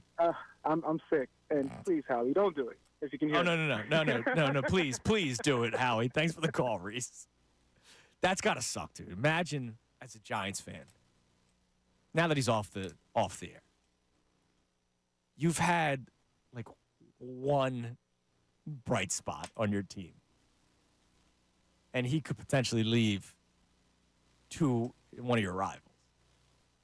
The team that has completely destroyed them the past, decade? I know last year they got us in the last week of the season, but besides that, we have dominated. Everybody got them in the last week of the season. I have a buddy, good close friend of mine, and he's a Giants fan. Okay. And he texted me last night.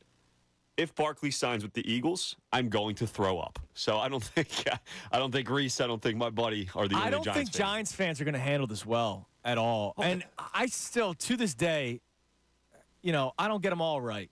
I don't bat 1,000. But you got to hit 300, you get into the Hall of Fame, Tommy. When there's talks about Daniel Jones getting the money that he was going to get before he signed, I was like, what are they doing? Yeah, 100%. Like, okay, he runs the ball pretty well and can hit a couple of guys in stride, but like Daniel Jones screamed franchise quarterback, like not even close. And they gave him a ton of money. And again, credit to Howie, how he was able to work Hurts' cap hit. Daniel Jones it kills their cap.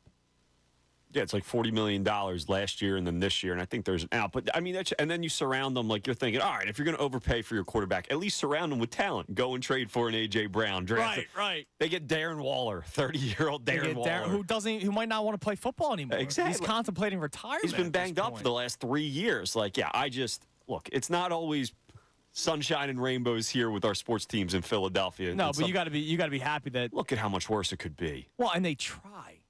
They try. I've gone on this rant a million times. The Eagles try. The Phillies recently have started to try. The Flyers, now that there's a new regime, are trying. And for all the crap that Josh Harris gets, he is always willing to pay. Always. Like the Sixers, even though it hasn't amounted to a championship, they have tried every single year.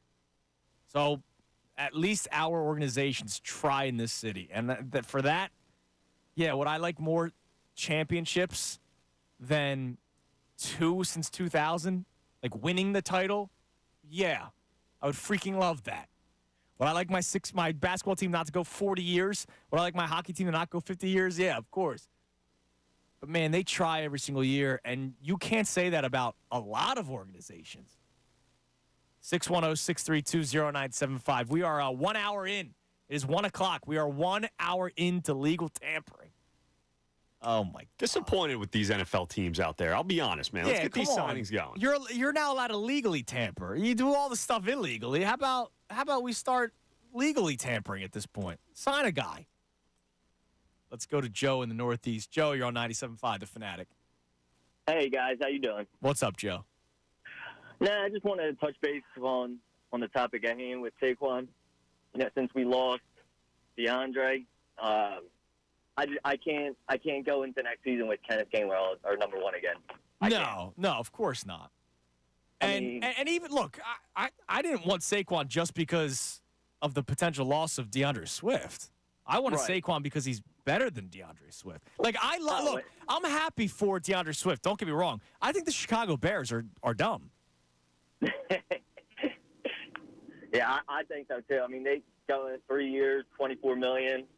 I mean, I know he's young, but if we can get Saquon on a 3-year, $20 million contract, maybe 20 million? No. He's gonna get if DeAndre Swift's getting 3 for 24, Saquon's getting more than 3. He's getting more than that, way more. Yeah, he's probably getting like 30, like you guys said. But yeah, I mean, he's just better on every basis. I think he's a better blocker. I mean, they're probably about the same pass catching wise, but he just brings a lot more to the table, I believe.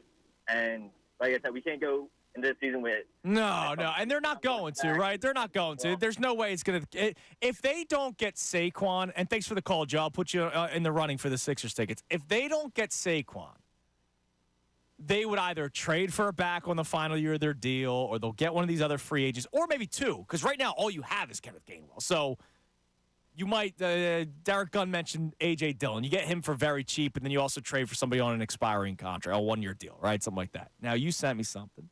Connor Hughes.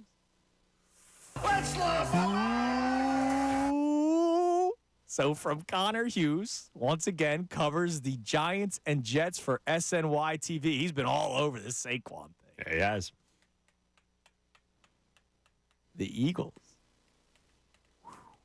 There are increased rumblings that the Eagles are willing to go north of $12 million annually for Saquon Barkley per sources. Oh, something I wouldn't do.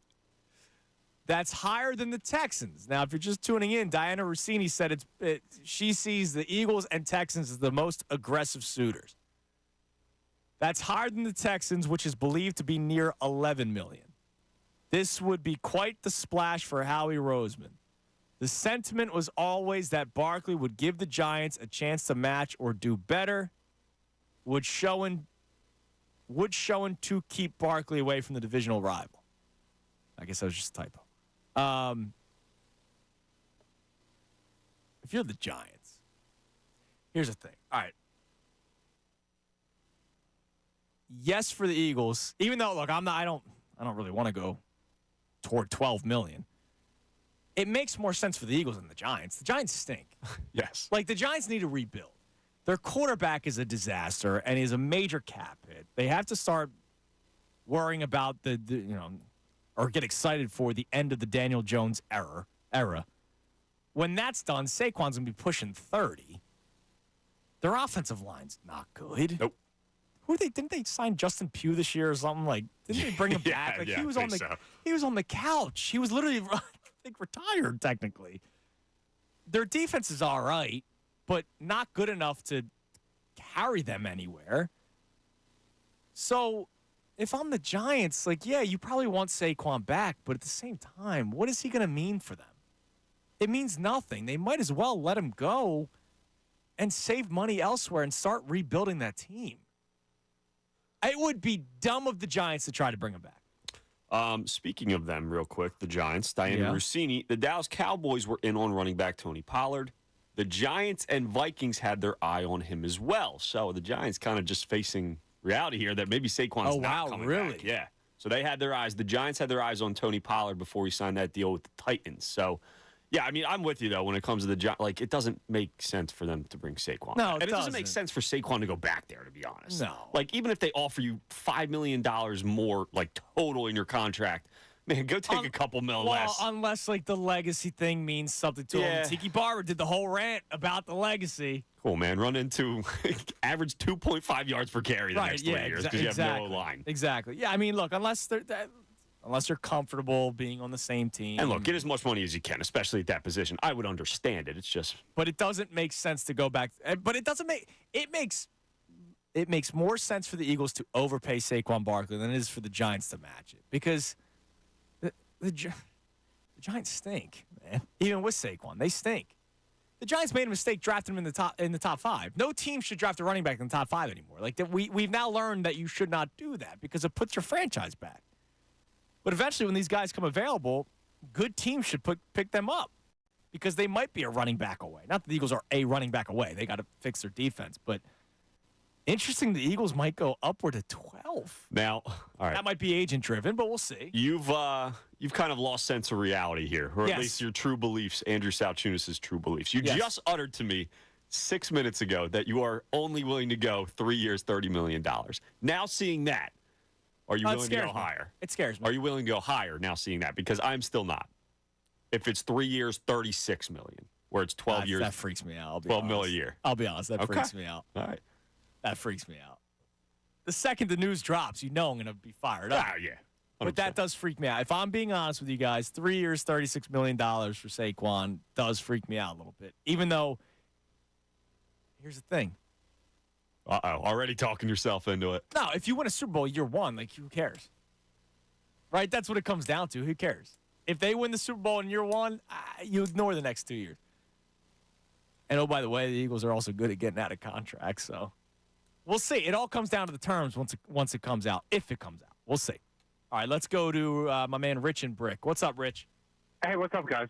Dude, I don't remember if you remember or not. Last year, you and Anthony were going to call my family for Christmas time. Yeah, to watch the Eagles game, yep. Yeah, there are a bunch of Giant fans. So yeah, this would be a great year for you, man, if they get them. Oh, if they get them, it would be like Christmas Day opening a gift. I'm for it 100%. I mean, if you look at our offense, I mean, I know we have holes on defense, but we also have a question on running back. I think 36, I would be comfortable with Barkley. I will say that the holes on defense are bigger than the questions at running back. It's not even close, man. No, I know we need people on defense, but you can get players cheap and on trees. I mean, we could bring in C.J. Gardner back in, maybe. They could. That's a possibility. And also, we can also look at the guy from Denver, Justin Simmons, I think is it? Yeah. Is that his name? Yeah. And the only question with him is, he's 30. So is he going to be? Is he going to lose a step? But he had played for Vic Fangio. Maybe you bring him in as a veteran presence, right? Which is what Kevin Byard was supposed to be when you traded for him. But Byard was a mess. Maybe Justin Simmons is a different option. And then the linebacker situation, that we definitely need. I was looking at maybe like White from Tampa Bay. Yeah, but here's the deal: if you're getting Saquon, you're not going to be paying big money at linebacker. They're gonna hope that Nakobe Dean takes a step forward. They'll probably draft another one, and they're gonna sign a linebacker. They have to. They only have one linebacker on the roster right now. Thanks for the call, Rich. Like, they need to get a linebacker, but it probably won't be unless one of those guys ends up taking a lesser deal to try to win a Super Bowl. I mean, now Devin White's won, so he might not need to. But Is this the best spot to try and win a Super Bowl? Like, look, I get we're talking. It's going to be up there. It's up there, but man, people. It still is. I still say it now. As much as last year freaking sucked, and as much as I hate Nick Sirianni being back as the head coach, they're still going to be a good team. No, they definitely. I just like if you're one of those linebackers that, or any player out there that is willing to take a little bit less money to go to a Super Bowl contender, aren't you going to the Chiefs first or the Ravens first? Like the Eagles might not be top 5 when it comes to teams to go to. Right. When you're looking to win a Super Bowl, they're still up there. You're absolutely correct. And then maybe organization is a big. The Eagles are a very respected organization, right? The NFLPA thing that came out, so maybe that's part of it. Now this is interesting. This is from Ian Hartitz. The largest free agency running back contracts on a new team from 2016 to 2024. Le'Veon Bell was number 1 with the Jets. That worked out great. Just horrible. Now, what did they expect, too? He sat out a year. Anyways, 4 years, 52.5. That's insane. Oh, my Different time, God. obviously, Yeah. but still. I forgot this name. Oh, my God. Chris Ivory. Oh, yeah. Former 5 Jet, years. right? Yes, and then he went to Jacksonville. 5 years, $32 million. No wonder Jacksonville. Is Jacksonville? Yeah, it's Jacksonville.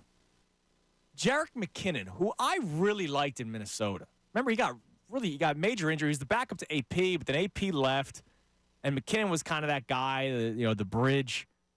I don't remember San Francisco giving him a 4-year, $30 million And then I think he tore his ACL in not spring training, training camp. Training camp, yeah. And then look at what he's accomplished with Kansas City as a piece. Two-time Super Bowl winner now. Lamar Miller with the Texans, 4 years, 26. Forgot about that name. Miles Sanders last year, 4 years, $25.4 million. Now notice, these are all going down, right, as the years have gone on. But DeAndre Swift is on this list, 3 years, $24 million, and Tony Pollard 3 years, $24 million. So read the second highest again. Second highest was Chris Ivory, 5 years, $32 million. So Saquon's probably exceeding not the 5 years, but he's probably exceeding the $32 million. Could be, yeah. Could be. Again, I love DeAndre Swift. I just can't believe DeAndre Swift. That's absurd. I can't believe Chicago did that. Hey, I love you, DeAndre, and let's go Philly. Oh, my God. All right. So we got another segment left. Again, we're putting callers in the running for the Sixers tickets, March 27th, when they play, and that's the knockout night. All right, so we'll have some fun after the game. Sixers play the Clippers that night, and then we play knockout. So the return, James Harden, and knockout. And I'm just giving it to the best callers. The show goes on. We started this at noon, right at legal tampering period. Right now, it's being reported that the Eagles could go up to $12 million a year for Saquon Barkley. Remember, people were talking themselves into, oh man, maybe the market will get Saquon down to 8. Now it's going up to 12. Are you doing it? As much as I want Saquon Barkley, that does freak me out. Now, I will tell you right now, if they still sign him, I'm getting fired up. But 3 years, $12 million or whatever, freaks me out a little bit. There was another signing in the NFL that could potentially dictate another position. We'll tell you that next. More of your calls, 610-632-0975. Do we get Saquon news by the end of the show? We're going till 2 o'clock right here, 97.5 The Fanatic. Fanatic Sports Update. Landon Dickerson extended. I'm Tom Matborn. This update is brought to you by Allstate. Some people just know the best rate for you is a rate based on you with Allstate, not one based on anyone else. Visit allstate.com or call for a quote today. Yes, guard Landon Dickerson has agreed on a contract extension with the Philadelphia Eagles. It's a 4-year extension worth $84 million, $50 million guaranteed. This is the highest. He is now the highest paid guard in NFL history. Dickerson is 25 years old and a 2-time Pro Bowler with the Birds. The NFL's legal tampering period has begun. Unrestricted free agents are eligible to begin negotiations with teams as of today. The Eagles are expected to be interested in multiple players, such as safety Xavier McKinney and running back Saquon Barkley. We'll keep you updated throughout the day with any major signings. Eagles legend Fletcher Cox announced his retirement from the NFL yesterday.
is going to be very strong. Good young player at 24 years old.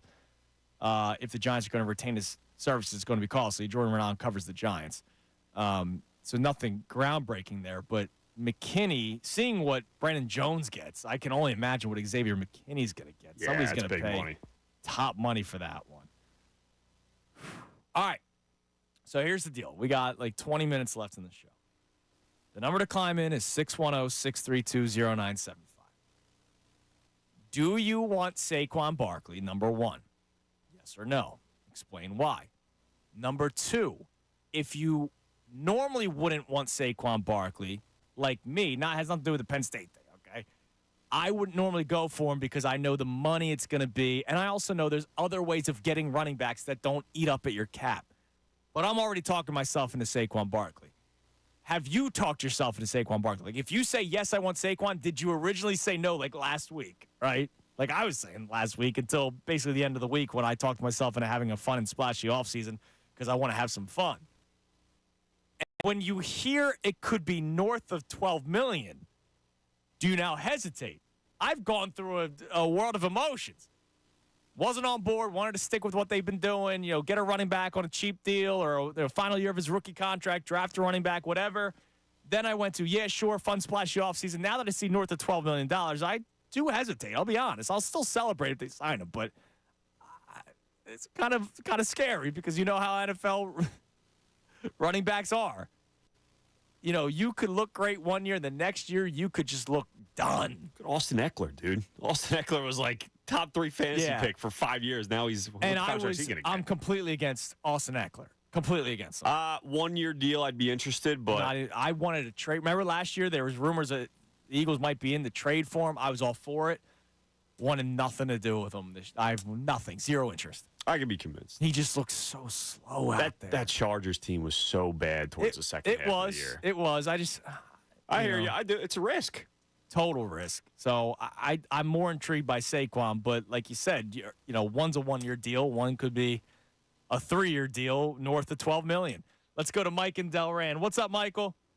Yo, what's up? How you doing, man? Shooters? What's up, Tom? How you guys doing? What's going on, brother? How's the kid, Shooters? How's the family life? Yeah, everything's good. It's a legal tampering day. Coop's excited. I know. Yeah. I don't want Saquon. It's not good to him. He's a stud. It was great. But last I remember, do we run the ball?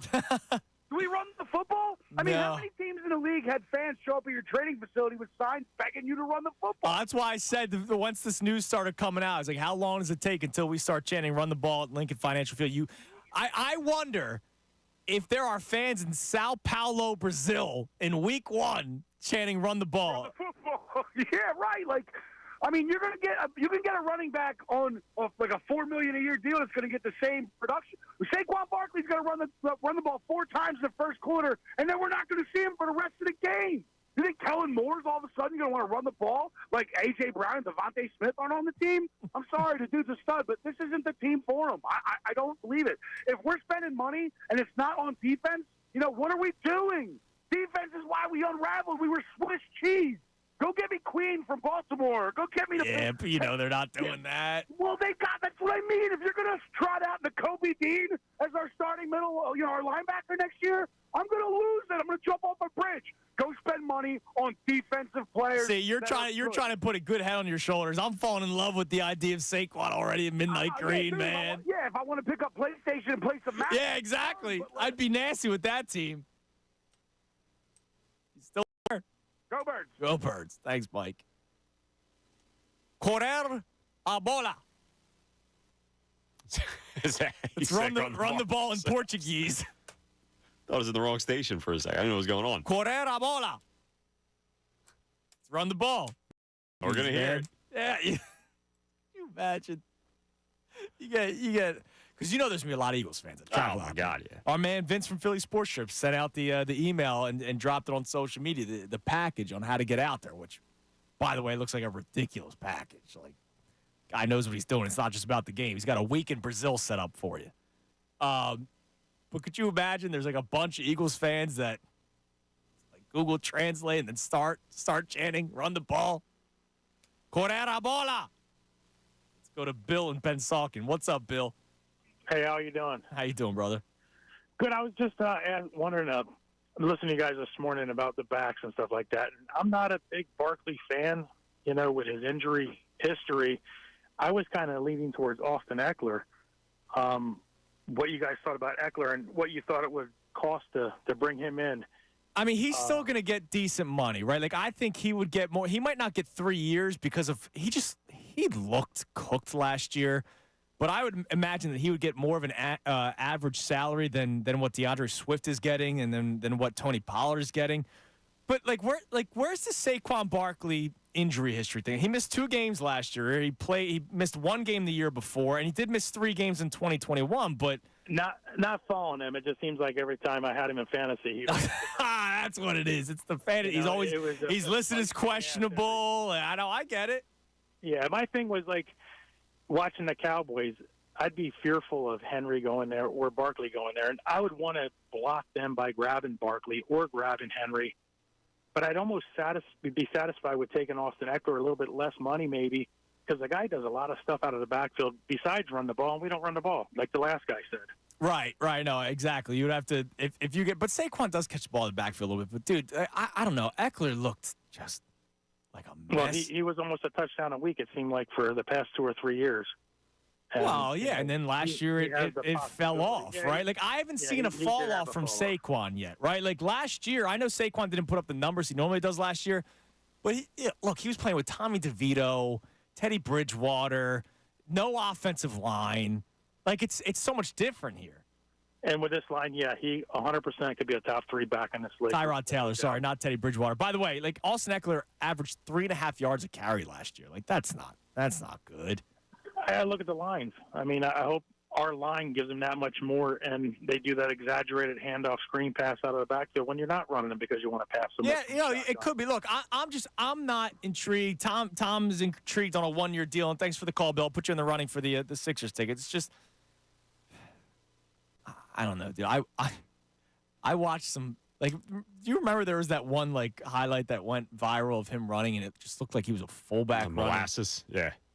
And, that wasn't the one Eckler play I watched, just to be clear. Like, we all have red zone. We're all watching games, and he just looked slow. Well, listen, man, you're right. It can happen out of nowhere with these running backs, and that's part of my concern with Saquon Barkley. We haven't seen it yet, but we saw it. So, I remember. You could sign him to a 3-year deal. Year 1, he could be great. Year 2, he could look like he's slows down, then year 3 could be awful. I always think back to David Johnson. Remember the old Cardinals running back, David Johnson? Dude, he was one of the best backs in the league. All of a sudden, there was another viral clip of him where he looked slow as molasses. It can happen out of nowhere. Again, I'm intrigued just because maybe you get a bounce back. He was with Kellen Moore last year. But, it's a lot of risk signing these running backs. Yeah, David Johnson, 1,200 yards rushing his second year. Got hurt, only played 1 game in 2017. Comes back, rushes for 940 yards. You go, all right, first year after an injury, drops the next year to 345. Then he's a backup. He wasn't even the starting running back anymore in Arizona, or he goes to Houston. Yeah, I mean, that happens all the time. You're right. I mean, guys just fall off real quick, and that's why sometimes you go after the younger guy. Maybe that's why you do overpay for a DeAndre Swift or Tony Pollard because they're in their mid-20s, even though Pollard looked like a mess last year. By the way, Gabe Davis, 3-year, $39 million, incentives that could get him up to $50 million. He was with Josh Allen last year. And not just last year, his entire career. Yeah, a couple of years. And he has a nice game here or there. But, I mean, man, you had all the opportunity to be the number 2 target on that team. Again, how much was that because he played with Stephon Diggs? Like, how much did that help him? Devontae Smith plays with A.J. Brown. He does all right. Yeah, but Devontae Smith is an all-around receiver. You could still, he had every opportunity to be the legit number 2 target in that offense, and he never really took advantage of it. We've seen other guys take advantage of being a lesser receiver, but being the number 2 option. Yeah, I don't know. Jacksonville's one of those. If you're Trevor Lawrence, how do you feel? Like that, your receivers are Zay Jones, Christian Kirk, and Gabe Davis. Well, here's the thing: if you're Trevor Lawrence, I don't think you have much to say. Sure, that's very true. It's not like he was all that great last year, and I can't blame him just on weapons. I appreciate Howie Roseman very much for and a lot other teams do this around the league. When you have a young quarterback that you want to take a jump, what should you do? Give him Tyreek Hill if you're the Dolphins. Give him Right. Stephon Give him Diggs help. if you're the Bills. Give him A.J. Brown if you're the Eagles. Like, Yeah. I don't understand these teams with young quarterbacks that don't. Even like Chicago with DJ Moore and Justin Fields. Now, Fields, they might move on from him, but give him every opportunity to have a legit number Yeah, one. you're trying. Instead of 3 number 3s. Right, absolutely. Let's go to Don in Hatfield. Don, you're on the Fanatic. Yo, Don. All right, we'll try to get back to Don. Let's go to Chris in Nazareth. What's up, Chris? Hey, how's it going, guys? What's up, brother? Hey, I'd like to see Saquon come to Philly. I'm in Nazareth here in the Lehigh Valley. Oh, so you're all Penn Stated up. Oh, dude. That's all you care about. My kid played high school ball against Saquon. Oh, how about that? That's awesome. In the Lehigh Valley? Oh, my God, man. I'd love to see him come to Philadelphia, man. The whole Lehigh Valley be down there. Well, I think a lot of Lehigh Valley's at the link as it is. Oh, well, yeah, they are there now. I think there's more Eagles fans than Saquon fans. You're right. I agree with you. But I'm saying. No, you go nuts. Yeah, that'd be great. Go nuts. I mean, we already got a kid from Nazareth playing for Washington. So in the NFC East, at one time we had 3 guys from the Lehigh Valley in the NFC East. Last year we had what's his name? Alameda, Zacchaeus. Yeah, we had what's his name from the Eagles. We had Barkley and we had John Dotson with Washington. So you got that Nazareth pride, man. I love it. And you know what? Saquon is not injury prone. Look what he was running behind. Right, exactly. Yeah, he's there's a narrative out there that he's injury prone. I appreciate the call, Chris. He had a major injury 4 years ago. Tore his ACL. He played 2 games. Plays 13 the next year, which, okay, he's coming off a major injury. Then he played 16 in 2022. And then last year he missed 3 games. And, are you rushing back from injury on your contract year? Playing for the New York Giants? Probably not. Like, sometimes we have to realize, like, you know what, Coach, I don't think I'm ready yet. It happens. Sure. It happens. Like, I remember I had a guy going out. This was a couple of years ago. Different sport. But I wanted the Sixers to go for P.J. Tucker. Now, look, we know what ended up happening. But there's a guy that was like, why would you want P.J. Tucker? Look at his numbers on this Rockets team. This is when he was still on the Rockets. I'm like, would you want to play for the Rockets? Like, there are some guys that are like, yeah, I'm going to take it easy, stay healthy, get to free agency. It happens. And he still had a good season last year playing with Tommy DeVito and that awful team. The 3 year, 12 million, or whatever. I mean, we're making up the years. We're kind of just saying 3 years. It's not. I mean, it's the reports. Right. That's what everybody else. And you're right. That's what everybody's saying. That's what other people are getting. But it's slowing down. How come there's nothing? I know. This is annoying. We've had no Eagles signings at this point, other than the Dickerson extension, which again we both like. But man, I was expecting Dickerson, highest paid guard in the history of the NFL. Whew. Let's spend some more money there, Howie. That'd be great. Yeah. There's a great tweet that's going viral right now. Bleeding Green Nation retweeted it from Saquon Barkley. So Saquon, this was back in 2014. He wasn't even in the league anymore. He's a local kid. The tweet is, I hate the Eagles, but I would love to see Mark Sanchez get a ring.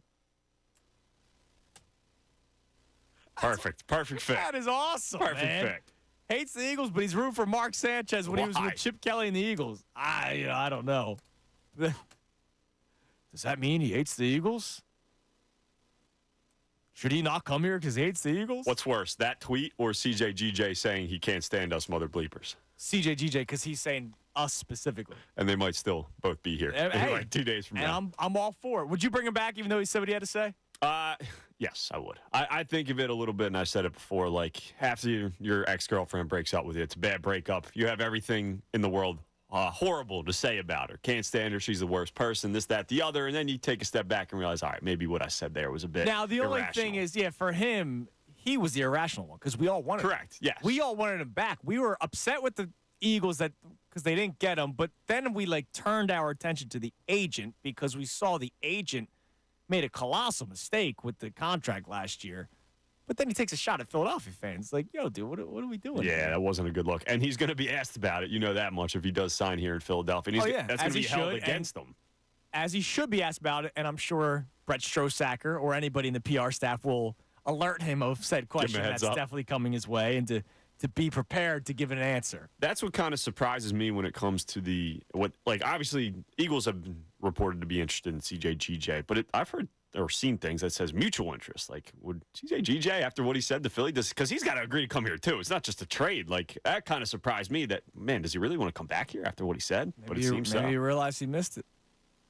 You know, we're a great fan base. Yes, we are. Just don't steal his car. Josina Anderson. So somebody, let's see. She puts out the tweet that Tony Pollard going to the Titans. Somebody asked her, is Derrick Henry going to Dallas? She responded with, my understanding is the Cowboys are not currently expected to be at the top of the running back market compensation-wise in free agency. Dallas is expected to continue to survey the market within their range and, of course, within the draft accordingly. So I would imagine that takes him out of the Saquon Barkley front, too, because he's obviously at the top. So just something to keep in mind. So it looks like it's down to the Eagles, Texans, and then I guess you can always throw in the return of the Giants. And you mentioned Baltimore. That makes sense as well. But we haven't heard anything with Baltimore. Yeah, we haven't seen their name once. You can't never rule out the return to New York. And then it seems like Philadelphia and Houston are the two biggest players for Saquon. Make it happen. Come on.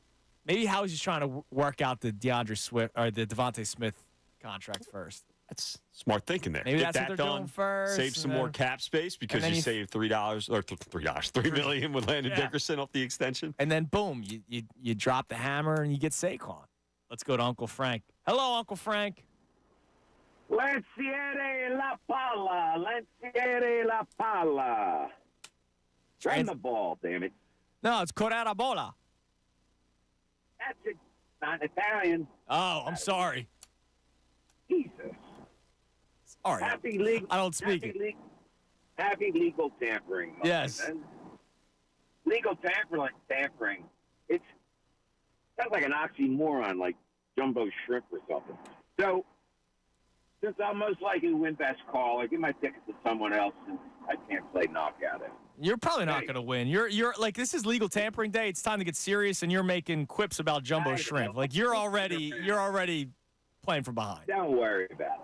I can handle it. Andrew, congrats to you guys at Coop. I heard he graduated from the NICU. That is yes, thank you. Yeah, it was a big day last week. It was a celebratory day. That's awesome. And quite a relief for you guys. So this is pretty much atypical of Howie, but I would welcome Barkley here. A little pricey. But the question is, Mike from Delran brought it up.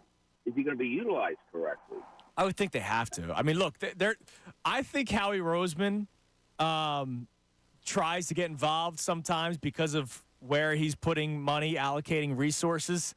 And I normally hate that. But if it's somebody as talented as Saquon Barkley, maybe I'm cool with Howie doing it this time. No, I know, but look at all the decisions he has to make on the other side of the ball. Via draft, free agency, yada.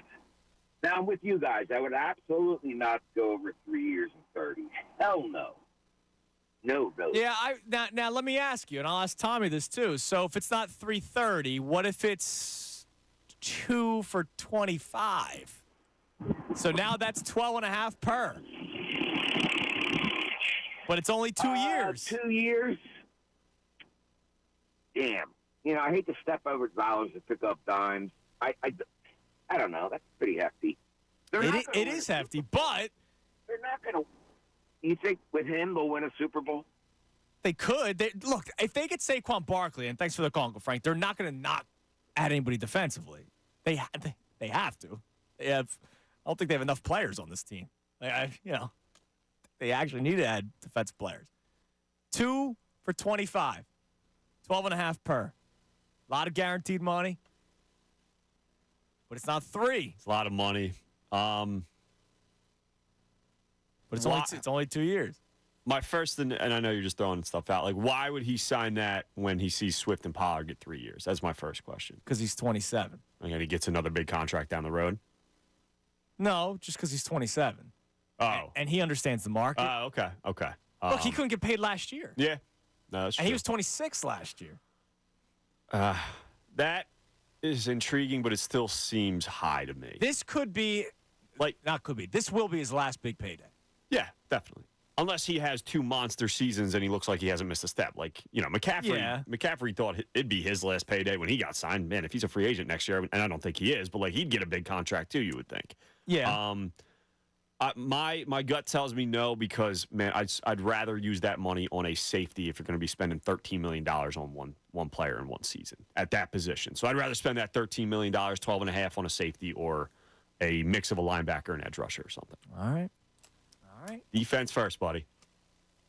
Yeah, no, that's what my brain tells me. But sometimes the heart takes over, man. Sometimes you think with your heart.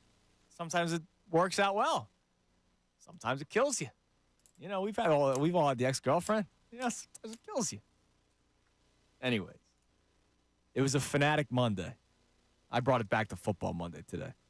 Presented by Pierce Phelps Bryant Heating and Air Conditioning Contractors. Visit nopaybryant.com for flexible spending options on a new heating and cooling system. You got the best show ever coming up next. Tyrone is not in today. Bill Calarulo filling in with Ricky Bowe and Jen Scordo. And they might get the fun news drop. Kind of disappointed. Yeah, that's unfair. I'll be honest. It was a highly spirited and quick show today. Once the legal tampering dropped, well, even before legal tampering, there's enough. All those rumors coming in. There's enough steam beforehand. But they're coming your way next at 2:00. So if you do not want to change the dial because it could drop at any given moment. Like maybe this is the calm before the storm. Right? There's all the buzz. Maybe they're working some things out. And then boom, it just drops. So that could be potentially coming your way next. So you do not want to miss it. Tommy, you're with me until Ray comes back. Ray may never come back. He may find new life in Fort Worth and say, you know what? How's sports radio over there? Probably not good. Actually, I'm sure they talk Cowboys, and that's like a joke of a franchise. So that should probably be fun, I guess. So he could be down there, but I don't know. We'll see. So Ray is following around Temple women's basketball, doing their play-by-play. They're in their conference tournament, so Tommy Alford's going to be filling in for him the rest of the week. And so tomorrow, potentially the rest of the week. Potentially up until Thursday at the most, right? Something like that. Yes. Yeah. Just you're ready for the call. Tomorrow we'll be reacting to whatever happens. Now again, nothing may happen because a free agency doesn't officially happen until Wednesday.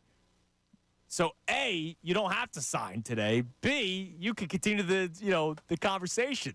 Saquon could be doing his due diligence, or Saquon's team, because it's tampering, legal tampering right now. So it's not even actual tampering that's going on right now, or Saquon's not even the one having the conversation. It's between agent and team. So maybe something doesn't happen, but it could be something big. I still can't believe it. I'm just refreshing Twitter and this DeAndre Swift thing. I can't believe it. By the way, Tyler Biadasz, the center that was with the Cowboys, he's going to the Commanders. Dan Quinn's brought over a couple of players already from Dallas, now heading over to the Commanders. So he's trying to change things a little bit. Yeah, all right. Calm before the storm, guys. Something big could happen at some point during the best show ever. They're coming your way next. Disappointed. What are you going to do? Hi, Ricky. Ricky's already coming in. I'm not even done. I got 10 seconds left. Everybody have a great rest of your Monday. Stay tuned next. Maybe the news drops on the best show ever right here. 97.5 The Fanatic. Fanatic Sports Update. Highest paid guard in NFL history. I'm Tom Alborn. This update is brought to you by Christian. Another chilly shower? The plumbing experts at Christian have the fix. A tankless water heater upgrade and save $400 instantly on installation. Call 833-842-1989. Get endless hot showers. Yes, guard Landon Dickerson has agreed on a contract extension with the Philadelphia Eagles. It is a 4-year extension worth $84 million, $50 million guaranteed. He is now the highest paid guard in NFL history. Dickerson is 25 years old and a 2-time Pro Bowler. The NFL's legal tampering period has begun. Unrestricted free agents are now eligible to begin negotiations with teams. The Eagles are expected to be interested in multiple players, such as safety Xavier McKinney and running back Saquon Barkley. We'll keep you updated throughout the day for any major signings.